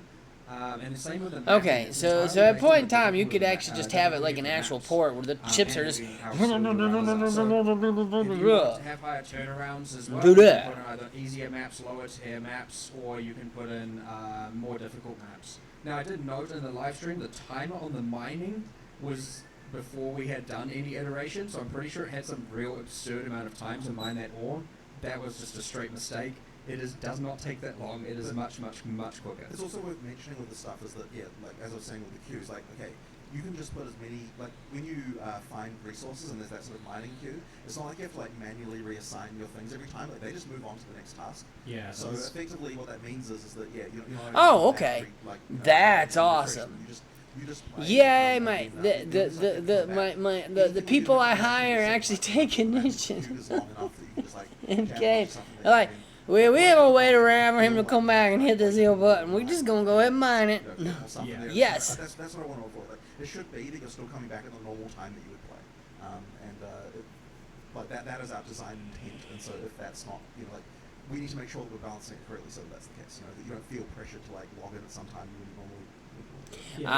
Okay. Fun because it's like you get Kind like of the reminds me of rewards stuff that went every on day, with like progress, Warlords of everybody else Draenor progress, and progress, Legion and progress, everything, where you progress, had stuff progress, going. this genre. But I was definitely I concerned hated about that idea stuff. I had to- Hopefully you know, this is I feel better. like if I didn't get on in half an hour after I was planning on logging off, I wouldn't be able to And I didn't like it 'cause it just wasn't- It just doesn't. Yeah, it just doesn't. This looks more We're not exciting making and a more. yeah, I know that's, there's more to yeah. do. Any of these times. But we'll find out. We'll That's honestly right. find And out. I'm not going to also at one point. I know. Look, these things are always going to be divisive. They're not necessarily going to be globally loved, and part of it is just you're going to have to try it to understand.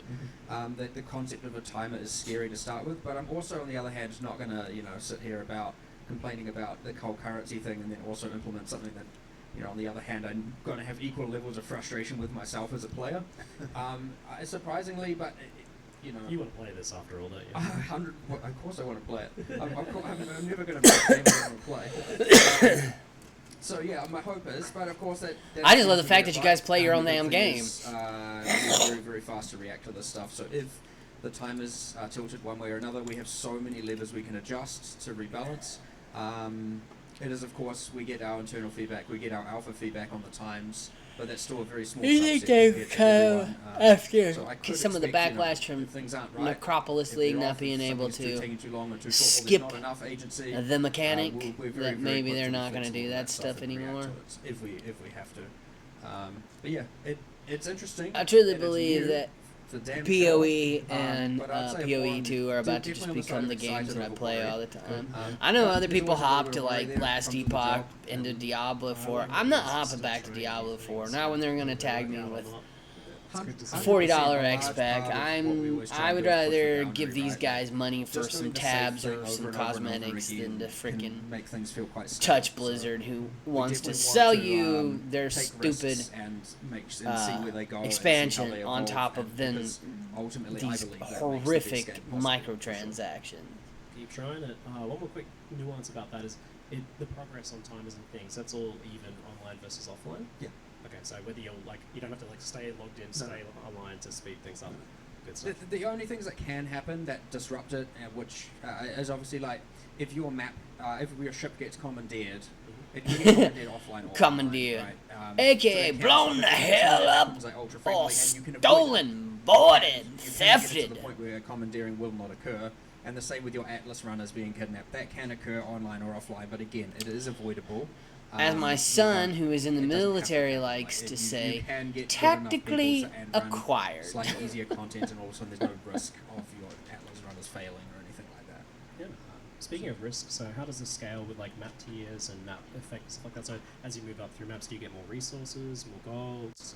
Does it scale with like item map quantity? So Yep, gold. So gold scales with everything that drops would scale with. In party, I get my gold, you get your gold. We cannot share gold. Obviously, there's no point in having it if you can't trade it. Then all of a sudden, yeah. Items do not sell for gold, so it's not like you can trade items to bypass that. But everything, your item map quantity scales gold. Yep, all the same. It's auto pickup, obviously. With obviously the new enhanced item pickup radius. And the amount of gold also should scale with quantity, yes. That's gonna work well for me. There's just times like pick it up, and now with that bigger pickup thing, radius, I'm very happy for that one. That might be a quality of life feature for yeah. it seemed like mostly gold. You know, being new, that's a big one to me. There'll be other ones that I So the like. resources are all for this shipping to get this risk reward system to get. I mean, currency and gear and stuff. honestly, I'm looking forward to once again seeing some different changes to the campaign and everything. I'll only know what's changed through the first like 5. I really don't even know Act 5 well enough yet. I've only played through it once to really know if there's anything changed, but other stuff.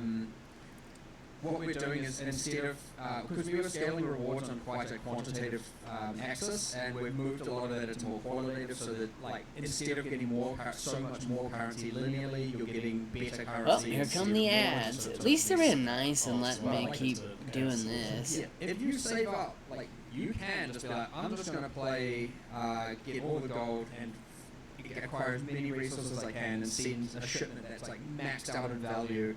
And then put the best possible ship workers on there because you don't want to lose that shipment. I'll tell you that. And send it to the farthest thing. Like you'll get back a ton of loot, but of course you have to.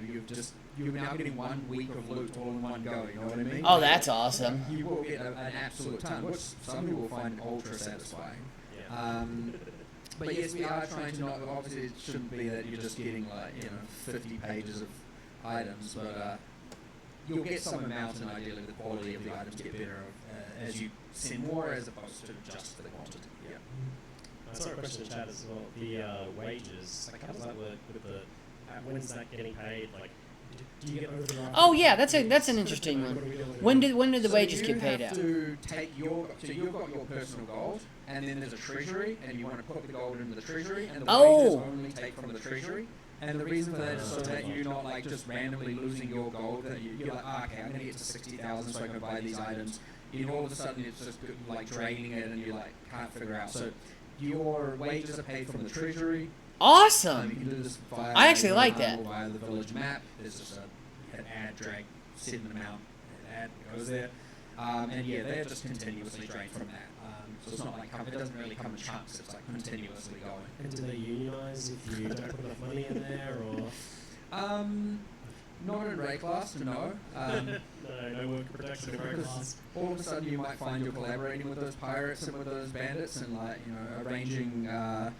You're arranging them to come in and kidnap people more often, and you had that abandon option we saw because those workers were. Nice. No, they don't.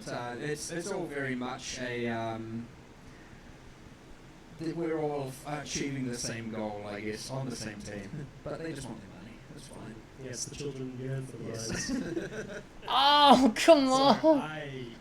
I love it. when I saw the map running teams auto simulating map thing. Yeah. So do they actually simulate running the map? Do they like actually run the map for you and get the things out that you would get out of it? We've tried very hard to make it feel like the case. However, of course, like, you don't simulate actually every single monster dying. It's too expensive, right? But you effectively take here's what you have, and then you have, I mean, here's the question: do you trust the workers to pick up the right items? Because like, what if it's like you like get back your items, you're like, damn it, I know you left it mage blood on the ground. I just know you did. But yeah, anyway, you're not going to think about that, obviously. I mean, you can if you want, but yes, you do get it back. So if you send them to, I can't remember which maps. We've shuffled all the div cards around, so I'm not sure which maps drop what. Yeah, But we whatever, can too. whatever one drops mage blood, if you put that base type in, the mage blood card, you will get that card out. That is the way to get that. Of course, generally people like running that themselves. So. And you're telling me that like if it's a Hydra map, they'll bring a Hydra fragment back for you. Yep, if you put in a Hydra map and they clear it successfully, it's worth noting they have a percentage amount of clear, and you can get that as high as you possibly can, but sometimes they get through like 50% of it and die because you put the map in, it's too hard. You'll get 50% of it. 6 balls halfway through a Hydra map. Yeah, if you're not sending elite people, yeah, they're kind of bad. There's different quality. Oh, okay. Map runners Okay. just as there Or, is in I mean, Exile players. if you're sending your miners into the mapping, they don't know what to do. They're just like, I'm trying mining the monsters and I failed. The first pack. Yeah. But yeah, they'll bring that back. You chuck in a map with 5 delirium orbs, they'll probably all die. But if they don't, they'll bring you back some splinters and some delirium Yeah, rewards. so what's like the most sketch, like juice up map that they can run here if you get the best of the best? I mean, the same as the player, right? A fully a prop corrupted T17 with, whatever else is bloody on it. I mean, or 16. I mean, they might get. Sometimes you actually it's not mistake proof. You can put it in, and it can be like they have a 1% chance of 1% of the map will be Good luck, cleared. guys. And you put it in, and you see the timer count down like 2 seconds, and then they fail. And you're like, oh, they just died. Gone in 2 seconds. They just died to the first monster. Yeah, that's almost as bad as me. So yeah, you don't want to do that. But I mean, you technically can. You can just send them to die. Now they don't. In that case, they don't actually permanently die. That can happen, and you actually can lose the worker. Oh, wow. There is a sync on that, so you are constantly trying to find more, but it doesn't happen that often. And again, it is mostly avoidable by playing a little bit more safe instead of just sending them to their demise all the time. This whole thing blows my mind. I love the idea we can just have like a bunch of plebs now to farm our fragments for it so we can focus on bossing. like kings while they do the peasant work in fields.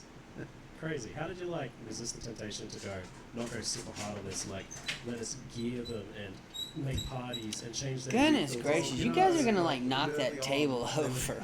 Yeah. We got a coffee table, or not a coffee table. It's a we have a table that we have a coffee station on. It was too much and it was too complicated. So, 'cause yeah, me and my wife gotta have coffee, and the whole auto I'll be run damned. is something we were very they keen just on, love very, to very jump quickly. on it. But You what know are you this gonna do massive when you got so expansion? many cats? This is actually the downscoped version. I'm We getting did. that sense. We They're certainly not had being mean and mercenaries, trying to do as it. the first They just concept, like and to it was get you up can send there. your mercenaries either What on are the you ships doing or though, on the maps, man? and you can gear them up, and you can give them skills, and they have specializations. It's like, It was just too much. It- though. It was it was too out much of control. management, too much yeah. Mm-hmm. Definitely so much going on different here. leagues problem now. But yeah, that does kind of sound like another league that I want though, I'm not gonna lie. I like this auto-exile thing. Right. Exile team manager, kind of like a sports manager game. Yeah. Awesome. Maybe for the future. Maybe. This is Alright. back there. I gotta So, get some more yeah, that features dolls. list, that video just kept going. You guys also showed rune smithing, which is like a new take on bench crafting, but as enchantments. These rune words, are they all known recipes, or is there some discovery process there? So you start with a few available. So there are Wow, I different guess this is gonna be runes, 2 different names. hours. There's like a sun rune, Okay. life rune, power rune. There's all these different names. And you start, I believe, with all the ones that. Oh, yeah, require they said only something sun about runes. Spectre that And you then got once you bodies get a or life rune, you can corpses, take it I to should Danik say, and that it's you like, can now I can learn all of the things that spring require life specters rune. from. Can you not And then you spring start- specters from So you anything? yeah, Or so the I gotta Kalguurans check are the that ones out. who know I how got to a do it. Spectre You're just bringing in gem the resources on for it. So one of my people, and I need to go check eventually that out. work your way up to the very most powerful ones. And I thought it you was like get skeletons things like and the well, Sword, there's the skeletons Fire just Mjolnir, just which you can appear. put on I thought it was like one-hand or zombies. two-hand axe. What I've done is with a lot of the basic outcomes. Oh, you what do apply y'all it to think any about the weapon, warden but with a lot becoming? of the very specialized ones, you can only apply it to one type of class. So the idea there isn't that like every build is just now doing the Doomfletch Prism on any weapon. the one that we saw on the live stream, it's like, no, that specifically goes on two-handed maces. And then I think the Fire Mjolnir one that was there goes on, I think it's one-handed axes. And, you know, each thing goes on specifically one weapon. And what it allows you to do is so we've taken like an interesting bow unique mechanic, and now you can put it on like some dagger or something like that. New builds. Cool. Yeah, and they get pretty powerful as far as like, I think there's one that is like I want to try to get a trap build going. you can 100% reduce duration of like soul gain prevention for socketed gems on daggers, and like there's frickin' every 20 seconds Maybe or I should something try you get that haunted by instead a of different my, torment spirit, and I think there's like a rotating minion shrine buff build. one, so it's like every X seconds you're getting a new shrine buff on you, and not a lesser shrine by the way, and sometimes including divine shrine as well, so you just be like, I'm just going to sit here until I'm immortal and then I'll do the boss. 17 Maverick strategy. But those all require the highest tier rune, which we expect to be very, very expensive. So yeah, is this this is- something that you can trade the runes between players? Yeah, 100%. Yeah. Ooh, cool. Once I figure out what the ruins really are. Primarily all come from shipping, Yeah. which you can do pretty early in the game, but I suspect late game. And then they are considered a like additional bonus from shipping, where it's like, Yeah, I'm planning on streaming this and slash making videos of it, because I really want to reach out to the community and ask them for help on learning this, because it really is. It has become my favorite game. Even while sitting there playing MapleStory and WoW and everything, it's kind of like one of those things like, later. We want people to figure that out and make up their mind as to what they think is the best combinations to send Certain different locations, boards. certain resources are going to give certain rewards. While it sucked being sick and just being able to sit down and play the hell out of PoE and finally start learning some stuff was really nice. They'll pay double for wheat. Sorry. And then once you fill that order, Did not mean so to after pause you it. send 10,000 wheat, they might be like, alright, now we're going to pay triple for the next 500 Verisium you send us, and stuff like that. So you are Ooh. changing your shipments to different ports based on those bonuses. Okay. And then, like, for example, We gotta pay attention when we're playing what is worth the most, the different ports. That is a multiplier on your shipment value. So whatever you send, you then send dust. So if you send some amount of dust, it'll just double your shipment value. Oh, holy it's shit. like a meta Okay. reward mechanic in that regard. Oh, sorry. Grinding up your gear and the kind of thing. That's one of the features of the You know what really grinds my Yep, gears? a lot more dust for Nothing really. Add some value to some 1 Chaos T0 uniques. Disenchant them because they will give you the Oh, most. we got they will people give you the coming most back. rarity is the key there. So. He's probably sitting there like, man, I better not. Items give you more, so That moment you got a smaller camera on you, modifiers, and then rarity, you're like, higher. don't do anything. I'm always like, one of my bad habits are gonna get me. Oh well, it's just one of those things. One of your bad habits sometimes get you. It's bound and determined to happen after streaming or making videos after so damn long. You're gonna get caught doing something. Scratching your butt, picking your nose, licking your eyes, fingering your nose. I don't know, whatever it is. In what ways does the week go? There's two things that are mostly changed about it. One is, and not Though I'd like rather pick my butt, pick my nose, and get caught doing some other things that people have been caught doing. trying So. to mutate stuff that was going on with it.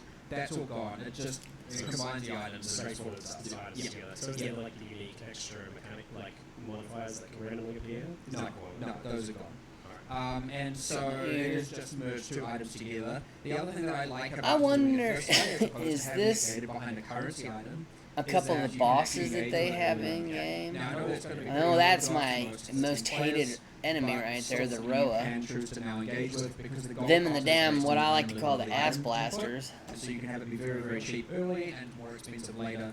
And so it just Yeah, those little creatures that turn around and start shooting at you. I hate those damn things. to the best of the best. Oh, yeah, that's good. I like that scalability. I find it Or even like early A, apps, you know, something that feels super yeah. punishing. um, like you can do honor if you to lay waste to their sorry asses. Something that wasn't really accessible. Yes, correct. Yeah, for sure. But yeah, and I know Sentinel was added. They don't drop the accommodators now because it's done through this mean. So yeah, despite Sentinel being Just yeah. thing that you can randomly find in extra in maps to get more loot. Yeah. Gameplay. Yeah, and you've done a bit of that too. So in addition to the new campaign stuff, making the campaign more interesting just with these random little encounters, you've got more stuff just appearing in maps as well. So Wildwood and Sentinel as well. Yep. Why not? Yeah, why not, eh? More Also, a big problem that happened, I erased my Scion. I know a lot of people are like, dude, you're new. Why'd you try Scion? Just to see if I could do it. I made it to Act 6. My problem was I forgot that point where they say once you face Katava, you get your resistances kicked in the balls. And I went to, I was in the mud flats, and dude, they were slapping me around like a bitch because my resistances were so low, and I could not figure out how to get them high again. So I messed up there. Do I need to find more resistances? And I don't know how many resistances are actually on our passive tree. I know that there are ways to increase it, per the actual number and everything. So, do you eventually get crafting materials later on that'll allow you to craft a higher resistance? Can you get that around? Is it just one of those things where you gotta struggle through Act 6 in order to get anywhere? Because that's gonna be rough, or what have you. Where did I make my mistake at, and how can I correct it? internal name by pirate boss.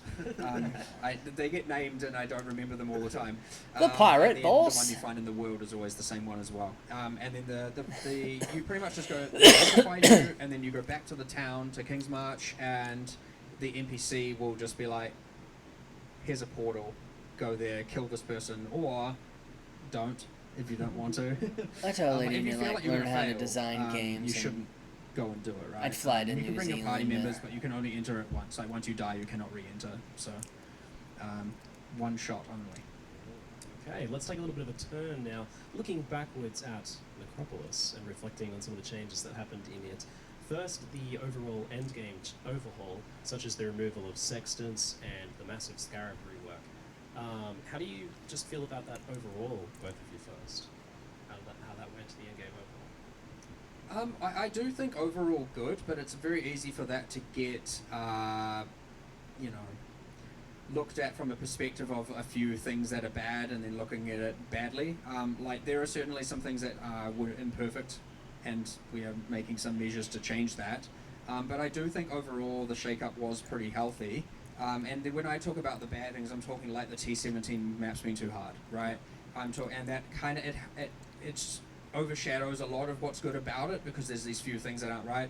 And then I'm also talking like, okay, we removed Wandering Path, great, and then we added Back to Basics, which is also gone now, by the way, just to clarify, which wasn't Okay. mentioned there. So Like Back to well. Basics was even more unhealthy Yep. than Wandering Path, or equally unhealthy, depending. But both of them not good, not achieving the philosophy we want. So we didn't, because of that, and because Back to Basics became the meta. Right it now, ended up like not. The first thing I want to do is learn and get good at mapping, and then I'll learn about and do bossing. I believe that they're two different things. That's kind of how I see it as I watch videos from other content creators. I'm just not sure how accurate I am with that.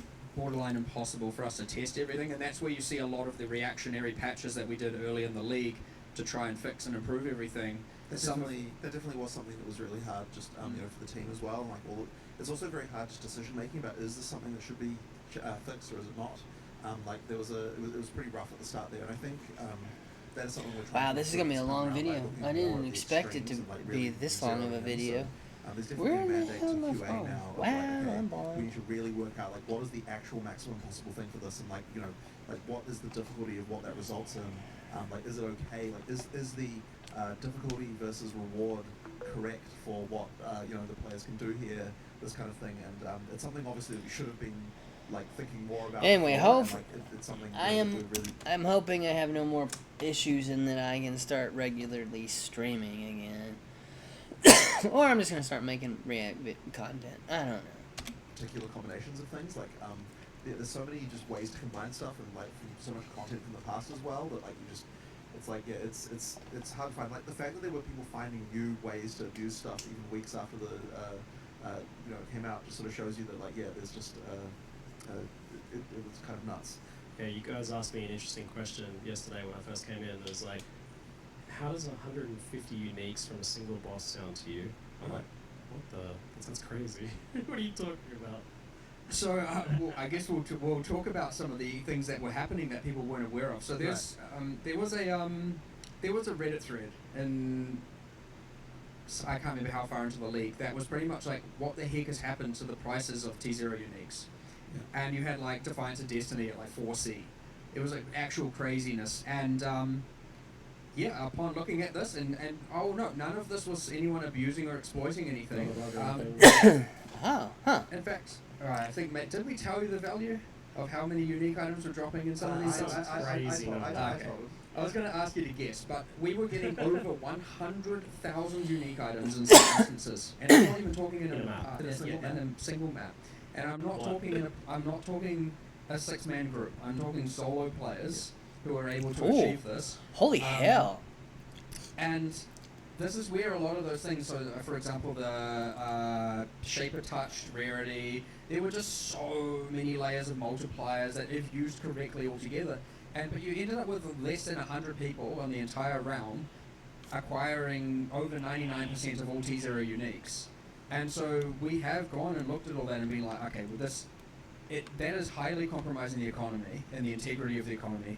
And and we fixed some of this last league, but we are doing more of it this time to make sure that your average and above average player isn't like having the economy ruined as their experience, but we're just really, really controlling that like high top end. And I'm talking like most people would never have known this was happening. They would have just been like, where are all these uniques coming from?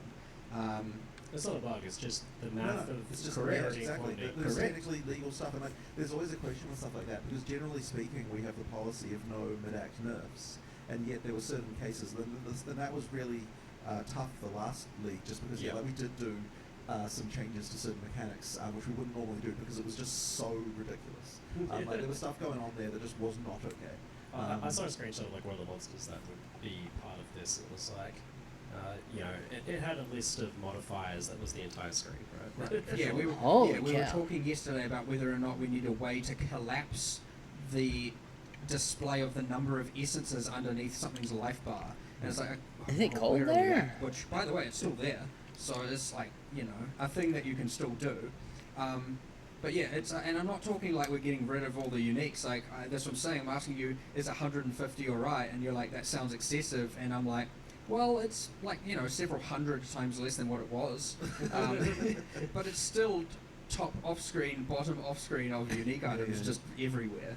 Holy cow! And it's just like a single monster. You get the whole res in the area. So we want it to be extreme. Like, don't get me wrong, but it shouldn't be that the entire economy is ruined by, 100 people who aren't, or a few people even, who aren't even abusing anything or exploiting anything or doing anything illegitimate. Like, and the problem is, that's where we got into that state where it's like, all right, do we have to nerf X, A, B, C, and D as we kind of discovering and figuring out these strategies? And it's like, let alone the fact that this stuff absolutely rams the performance of the instances, right? Like, I don't know if people saw it when those meat sacks were dying and you'd get like 6-second lag spikes while it's generating the unique items. And so anyway, a lot of it it's much more controlled now. We've actually assessed exactly where all that was coming from. We've taken a lot of caution to not nerf the average above average even further than that. A normal player should not see any change.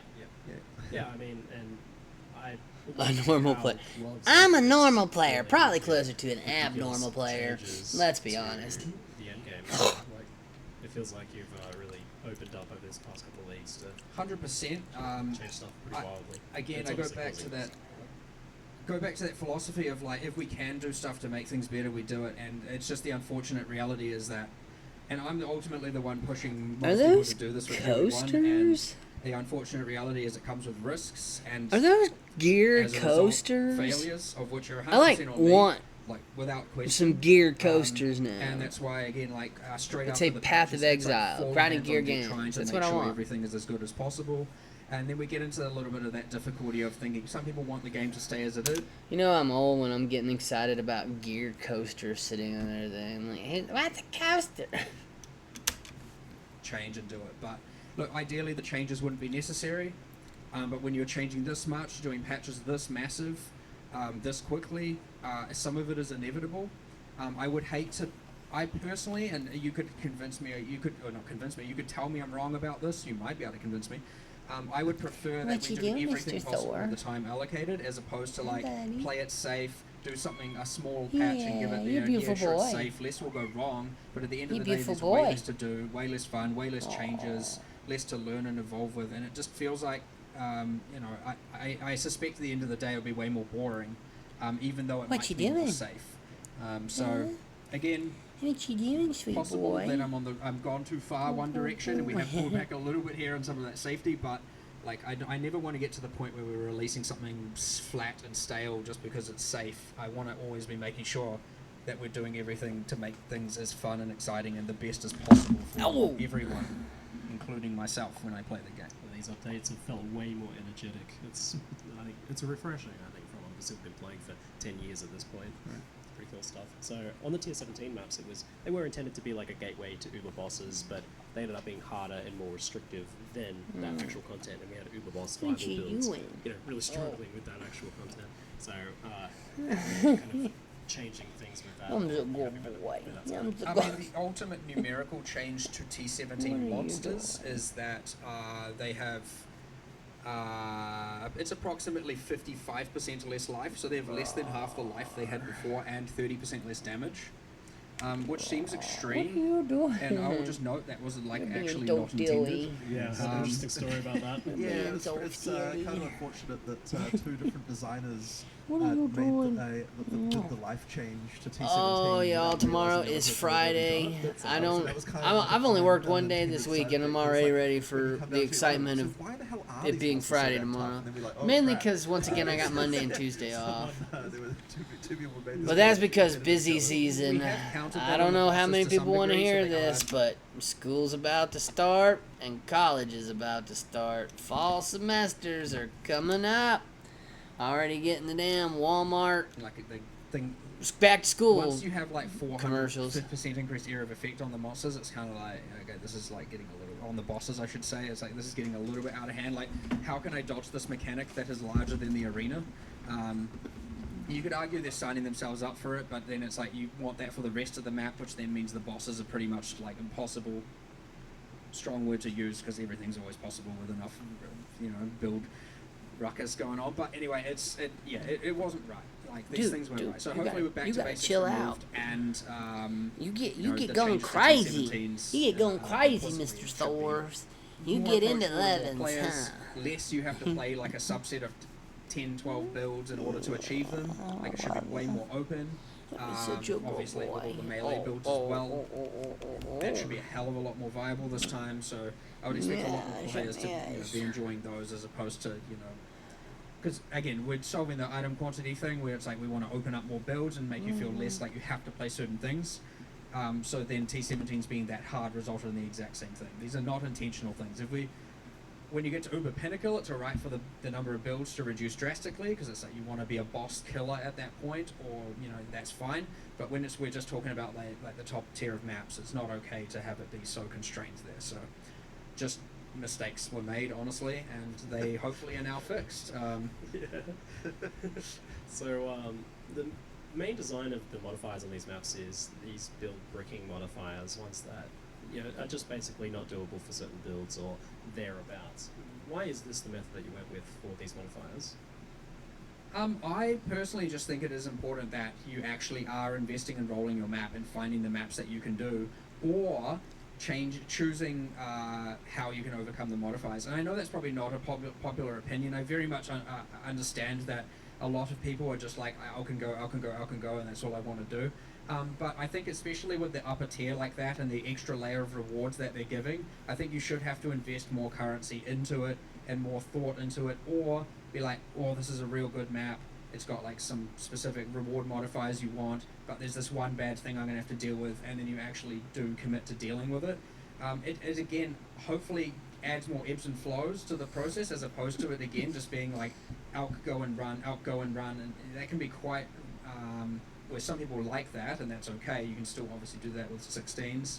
I do like these things having an impact on your build, just not to either one, it should be avoidable and or not to the extent it was before.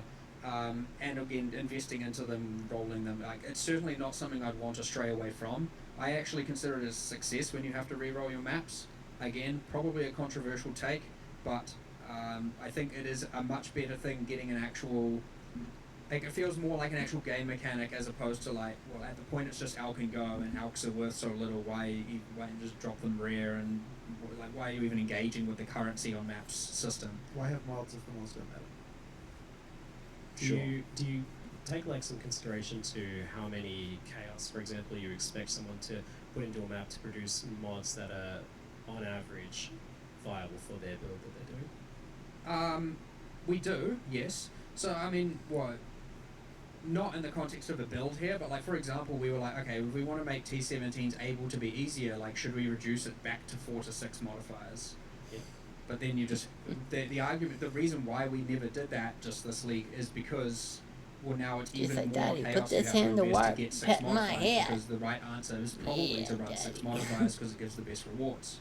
I'm And such a so good it's like, boy. well, that's just going to I'm such a massively good increase the amount boy. of chaos solving someone has Yes, to use you to are. build You're a those good maps. boy. Ow. So let's not do it that way. Let's find a different way to do it. So we're definitely considering how many you're having to. From a like hyper build specific, it's like if I'm playing this exact specific build, how many chaos on average do I need to avoid it? No, not like hyper specific, but in terms of like broad mechanics, we do generally try and consider that. Yeah, I imagine you can take like a range of builds and saying, oh, on average, it's going to take about 10, 20 rerolls to produce a map you want to run on this. Unfortunately, I really don't have any comments because I'm like, I gotta get the maps and stuff. I'm not sure what they're talking about. I gotta learn how to better So it's craft not and. always just like, I know this is probably the preferred strategy. In fact, I'll do it myself probably most of the time. You just avoid anything that's trying to cause any friction to your character. But like, there are You're probably such a a good chunk of butthead. players who are just like, You I know, will I've only deal got so with much this bit of space in my friction lap, little while dude. slowing down a little bit or changing It's something. that rocky And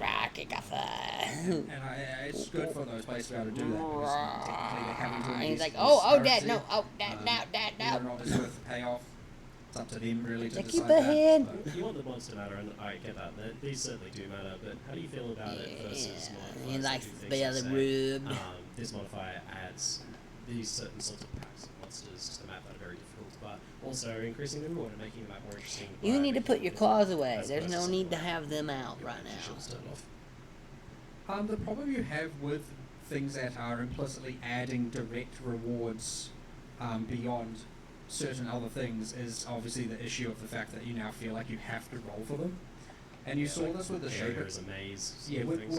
and with the Shaper Touch modifier earlier this league before it was changed, all of a sudden everyone, and now all of a sudden you're spending more currency on the maps than you were avoiding the builds because now you're Oh. not only having to I get a gotta get specific rewarding Lulu's outcome, ready to come you're out. having to dodge the build things as well. And so it was even more. And as we've removed some mods this league, like I know the barrels was one of them where people were going for the barrels, and a couple of, we've removed a few of those like You're the one that went in you know, there. sink currency into this. I would actually expect the amount of chaos you're sinking into these is less this league because we've removed those. But we have kept some, but like we've also then made them rarer, so you're like less likely. But then which I know you could say is counterintuitive to investing currency because now you have to invest more if you have to get them. But there is a point beyond where you're now no It's longer like gonna be like a expecting to 2.5 get it, and hour. you're just like okay, getting it as a surprise as opposed to when it's kind of within reach, you will just sink currency until it's there. But I actually do like the fact that like I liked the days back when you would roll for a lot of the maze and then you'd exalt the maps and stuff like that. That stuff was I found like that quite as well. enjoyable. Yeah, it was kind of like the game is a bit different than how it used to be. But For sure. yeah. So yeah, we're not obviously going in that path anymore, but there's still a little bit of it there. The mods still matter. Reward mods can be bad, but it's good to also have them. There's like a little bit of friction there, which is hard to get perfectly right. And then in the same sense, yeah, I mean, some of them are probably There are some other small balance changes around T17s, like those bloody Revenant packs are like out of control. You all of a sudden the corpses exploding that you can't even see. Like we did all of this like telegraphing improvements to Detonate Dead, and then like missed Revenants. Good stuff. Yeah. So all of a sudden now you're just dead to this invisible corpse explosion, and like, Classic. there's a few other What? balance around some of the T17 How are stuff you, that Miss make it Luna? feel less terrible. And, Yeah. I think it's What pretty you good. crying I'm not gonna say it's about? perfect, but I'm hoping that it's What gonna you feel a lot wanting better. about? Should TS17s be one of the most profitable things to farm? I think yes. I mean, what is the argument for no? I'm just You know, seeing like, discussion. I don't on mean that from you, I just topic mean in general. Yeah, like some people are, concerned about whether that's the thing that should be happening or not. Well, should T16s before that? And you could argue, well, okay, T17s you have to trade for. And that's the real difference, Yeah. is that if you want to run them permanently, you have to trade for them. But generally the economy sorts itself out there to some degree, it's just that it adds that extra layer of annoyance. But then also if T17s were self-sustaining, then it was kind of like, what differentiates them from 16s at that point? It's just back to what you were doing So with can you 16s, not do except they're now purple with Can you not do tier 17 if you're solo self-found because you can't trade for them? generally playing and not engaging with the trades at that level. You're doing 16s with the occasional Aye. popping into 17s here and there. Don't- I do think that is generally tear better. those up. Give me those. But I can see why it can be Don't annoying. tear for up someone paper who's like, I have towels, to trade baby for these girl. 'cause I don't want to run anything but them. But One, that it makes kind a of can mess. always be Two, argued to be the we case still for use almost those. everything. I mean, in And- some ways, T17s are like are the map scarcity that like the map system used to have long ago at lower levels. It's like you've got this one tier that kind of has that sort of like you're not expected to necessarily like if you're just playing without trade to be able to just run it again and again for T17 specifically, and that's kind of also comes down to that same thing with the mods. It's like the reason you're caring about re-rolling and so on for T17s is because of the fact that you don't necessarily they're not just growing on trees. That's why you've got a bit of a different philosophy there with the mods that we'll have on as well. I know this stuff is like pretty. It's going to be pretty polarizing between people as to what's right there, but like it is very important to us that the ebbs and flows remain, and you don't just end up with this flat, boring grind at the very top end like that. Like it should be evoking difficulty, and it shouldn't just feel, completely just. It gets further away from a game and more towards just a kind of AFKable / and I don't mean actually AFKable, but something where you're not really investing much emotion into and thought into, and it doesn't feel like you're playing at that point. It just feels like you're just going along with it. So I think it's very important to have the different spikes and things come and go, and to have friction and all of those things. And I think without any of that, you'd find stuff would get very boring very quickly. Yeah. Just very quickly, how do you feel about the betrayal changes, like the change to the Battle Chaos and the simplification of it as well? It feels like now it's mostly people just kind of spamming Katarina with maybe some consideration to getting selective card stacks or something like that. But you're not really doing as much of the engaging with the board now, I think. Betrayal is in a very bad state, for sure. I am Okay. not happy with it. It was on the list of 325's thing. I know, despite the fact we have so much, there was more. We didn't get round to doing it. It's currently slated for 326. I'm very much hoping we can do it then. The main thing I want to divorce is... so I actually just want there to be... there is one safe house, and that... and so all four connect to one thing. Sorry, how do I explain this? It's like, effectively, Katarina isn't tied to the safe house. Like, you can do your safe house, and that will give you a ticket to Katarina. And so you just have one safe house that has the whole board on it, and you earn intelligence for it, and the people still have their reward association, and then doing that gives you a itemized version of Katarina you can run separately. But the main thing is you're not linking the board to Katarina's, because there's always been this friction of do I min-max my Katarina outputs, or do I, do my interesting board layout? And you're just at the point where it's like, screw all that, I just want as much mastermind intelligence as possible, so I'm not going to interact with anything on the board really, except for whatever might min-max that. And so I want to divorce those two things. I'm not sure what betrayal is. Was that a league that did something in particular? Or? either going to want to like never run Katarina because it destroys your board state, or you'll always run Katarina because the Veiled Orb. And so I want to divorce those two things such that one doesn't destroy the other, because it hasn't been right the whole time. So, and I think that will just be a much better if we do that. And then Katarina is just there as a thing you can do. You do the boss fight and you can trade for it. You can buy the tickets to it if you want, or and then you can do all the board interaction, separately. You'll still have I want to min-max my safe house running to get tickets to Katarina, but what we can do is have a correlation of the chance of getting it, or the number of the tickets you get to Katarina correlate to the state of the board somehow. But at least I don't ever want it to be like I'm not going to fight Katarina because I don't want to reset the board. I don't think those two frictions should ever occur. It hasn't been right, honestly, since we released it, to be honest. Alright, So. let's let him cook, hey? Let's let him cook. So we should talk just a little bit about Necropolis itself. I know you were pretty excited for the mechanic. I was too. I love a good, thick crafting league. And it certainly ended up very powerful, but ultimately the crafting mechanic not that popular, I think, due to the friction of engaging with it, the corpses, managing all of that. But how do you feel about Necropolis in hindsight now? Yeah, definitely that part is, well, we kind of knew going in that it was more on the complicated side, for sure.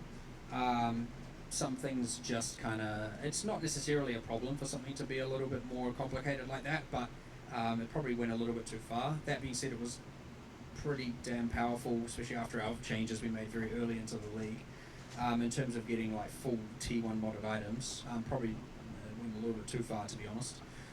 But yeah, that being said, understood it was a bit too computer sciencey, I like to call it, in terms of like lots of figuring out. We got really cool what to do, lettering and stuff on the uncertainty to border point of where it this overwhelmed a thing. lot of That's really people. cool. And that's where you see, I even recombinating and runesmithing, I mean, Right here way on the more simple, sides. straightforward.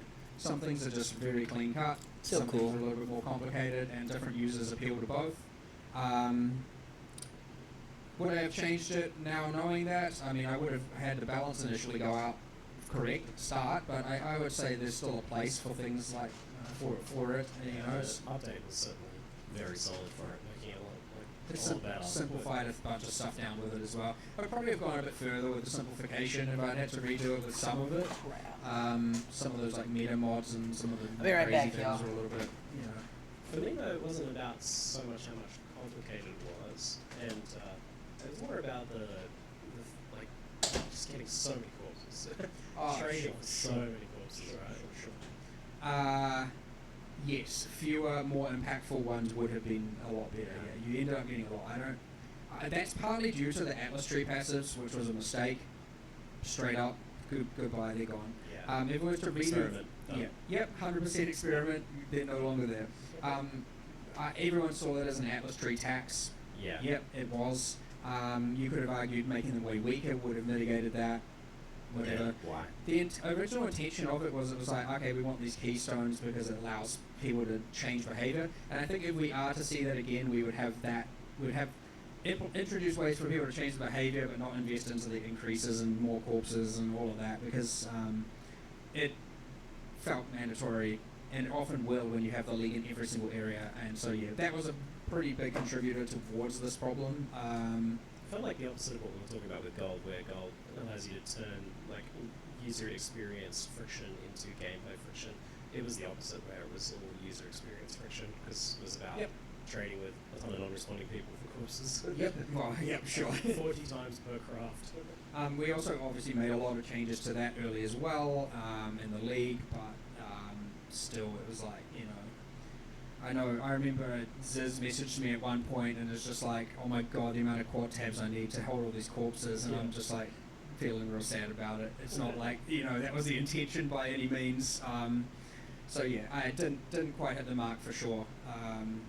Just lessons learned. Lessons for learned next for one, sure, right? yeah. Okay, cool. The All Flames had a bit more mixed positive and negative. Like, it was definitely a very cool added layer of map customization, but it was not optional, and that was definitely the concern we had going into it. And it also added just that extra layer of work that you have to do before you can start playing, which PoE has a fair bit of. For sure, and again, we with the league being like something you do have to generally engage with before doing areas. It's again that kind of X factor that makes a league different and makes it feel different. But at the end of the day, probably was a little bit too much annoyance to have to do this thing every single area. But it's certainly we try these things out here and there. Some people probably thoroughly enjoyed engaging with that stuff, of course, and at the end of the day, leagues are never going to really be for everyone. They're always going to have some amount of people who aren't really into it.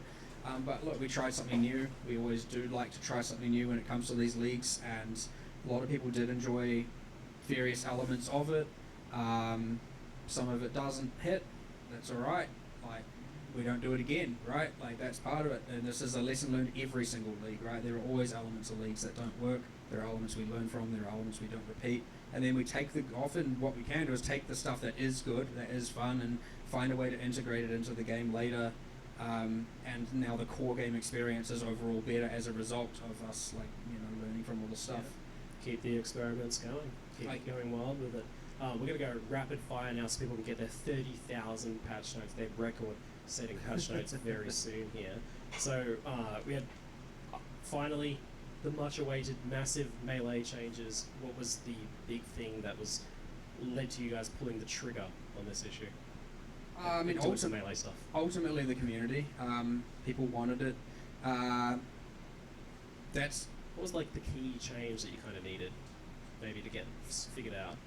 The one that I remember us walking through was there was kind of we made a document of okay, what are the things that a melee build currently mandatorily needs to know to do in order to be viable, and effectively we had all these multipliers, and if you didn't know to do them, then you just sucked. Bad. And so effectively we needed to do something about that to make it so that just hit things is a more viable path. I think this is really looking at that, and so that hence why you have the removal of melee totems and so on.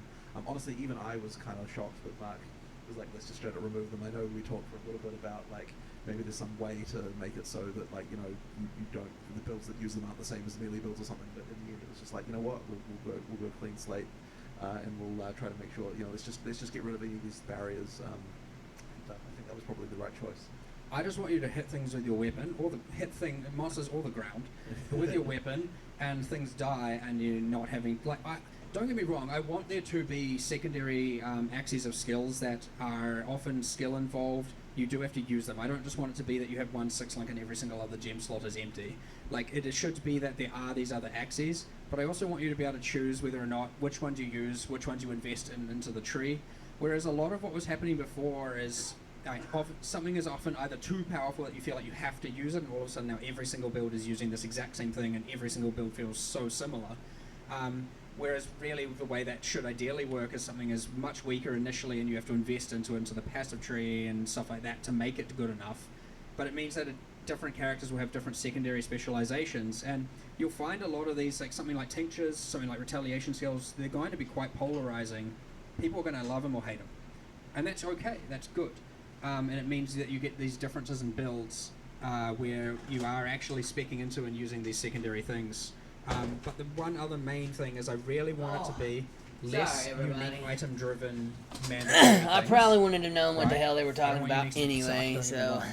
I just want it to be that it's in order to do X, Y, and Z, I must be using this, and now I'm considered viable by the game's standards, like build checklist thing that we... Yeah, it's gone a little bit too far, and so we're bringing a lot of these mechanics to the forefront on the passive tree, because that is one way place, and of course, by having more, considering when you've got this league, you're going to have runesmithing, you've got the, obviously quality changes applies to unique, you've got the new modifiers on rare items, you've got we haven't buffed the life on every unique, we've buffed it on counts. That's it, right? So all uniques proportionally just got worse to rare items, quite intentionally, so that rare item, and it's not it's not just hiding behind all these things you got to learn and wiki and do all of that. So it should be that you can get further without having to have extreme specialized knowledge, especially with melee this time round.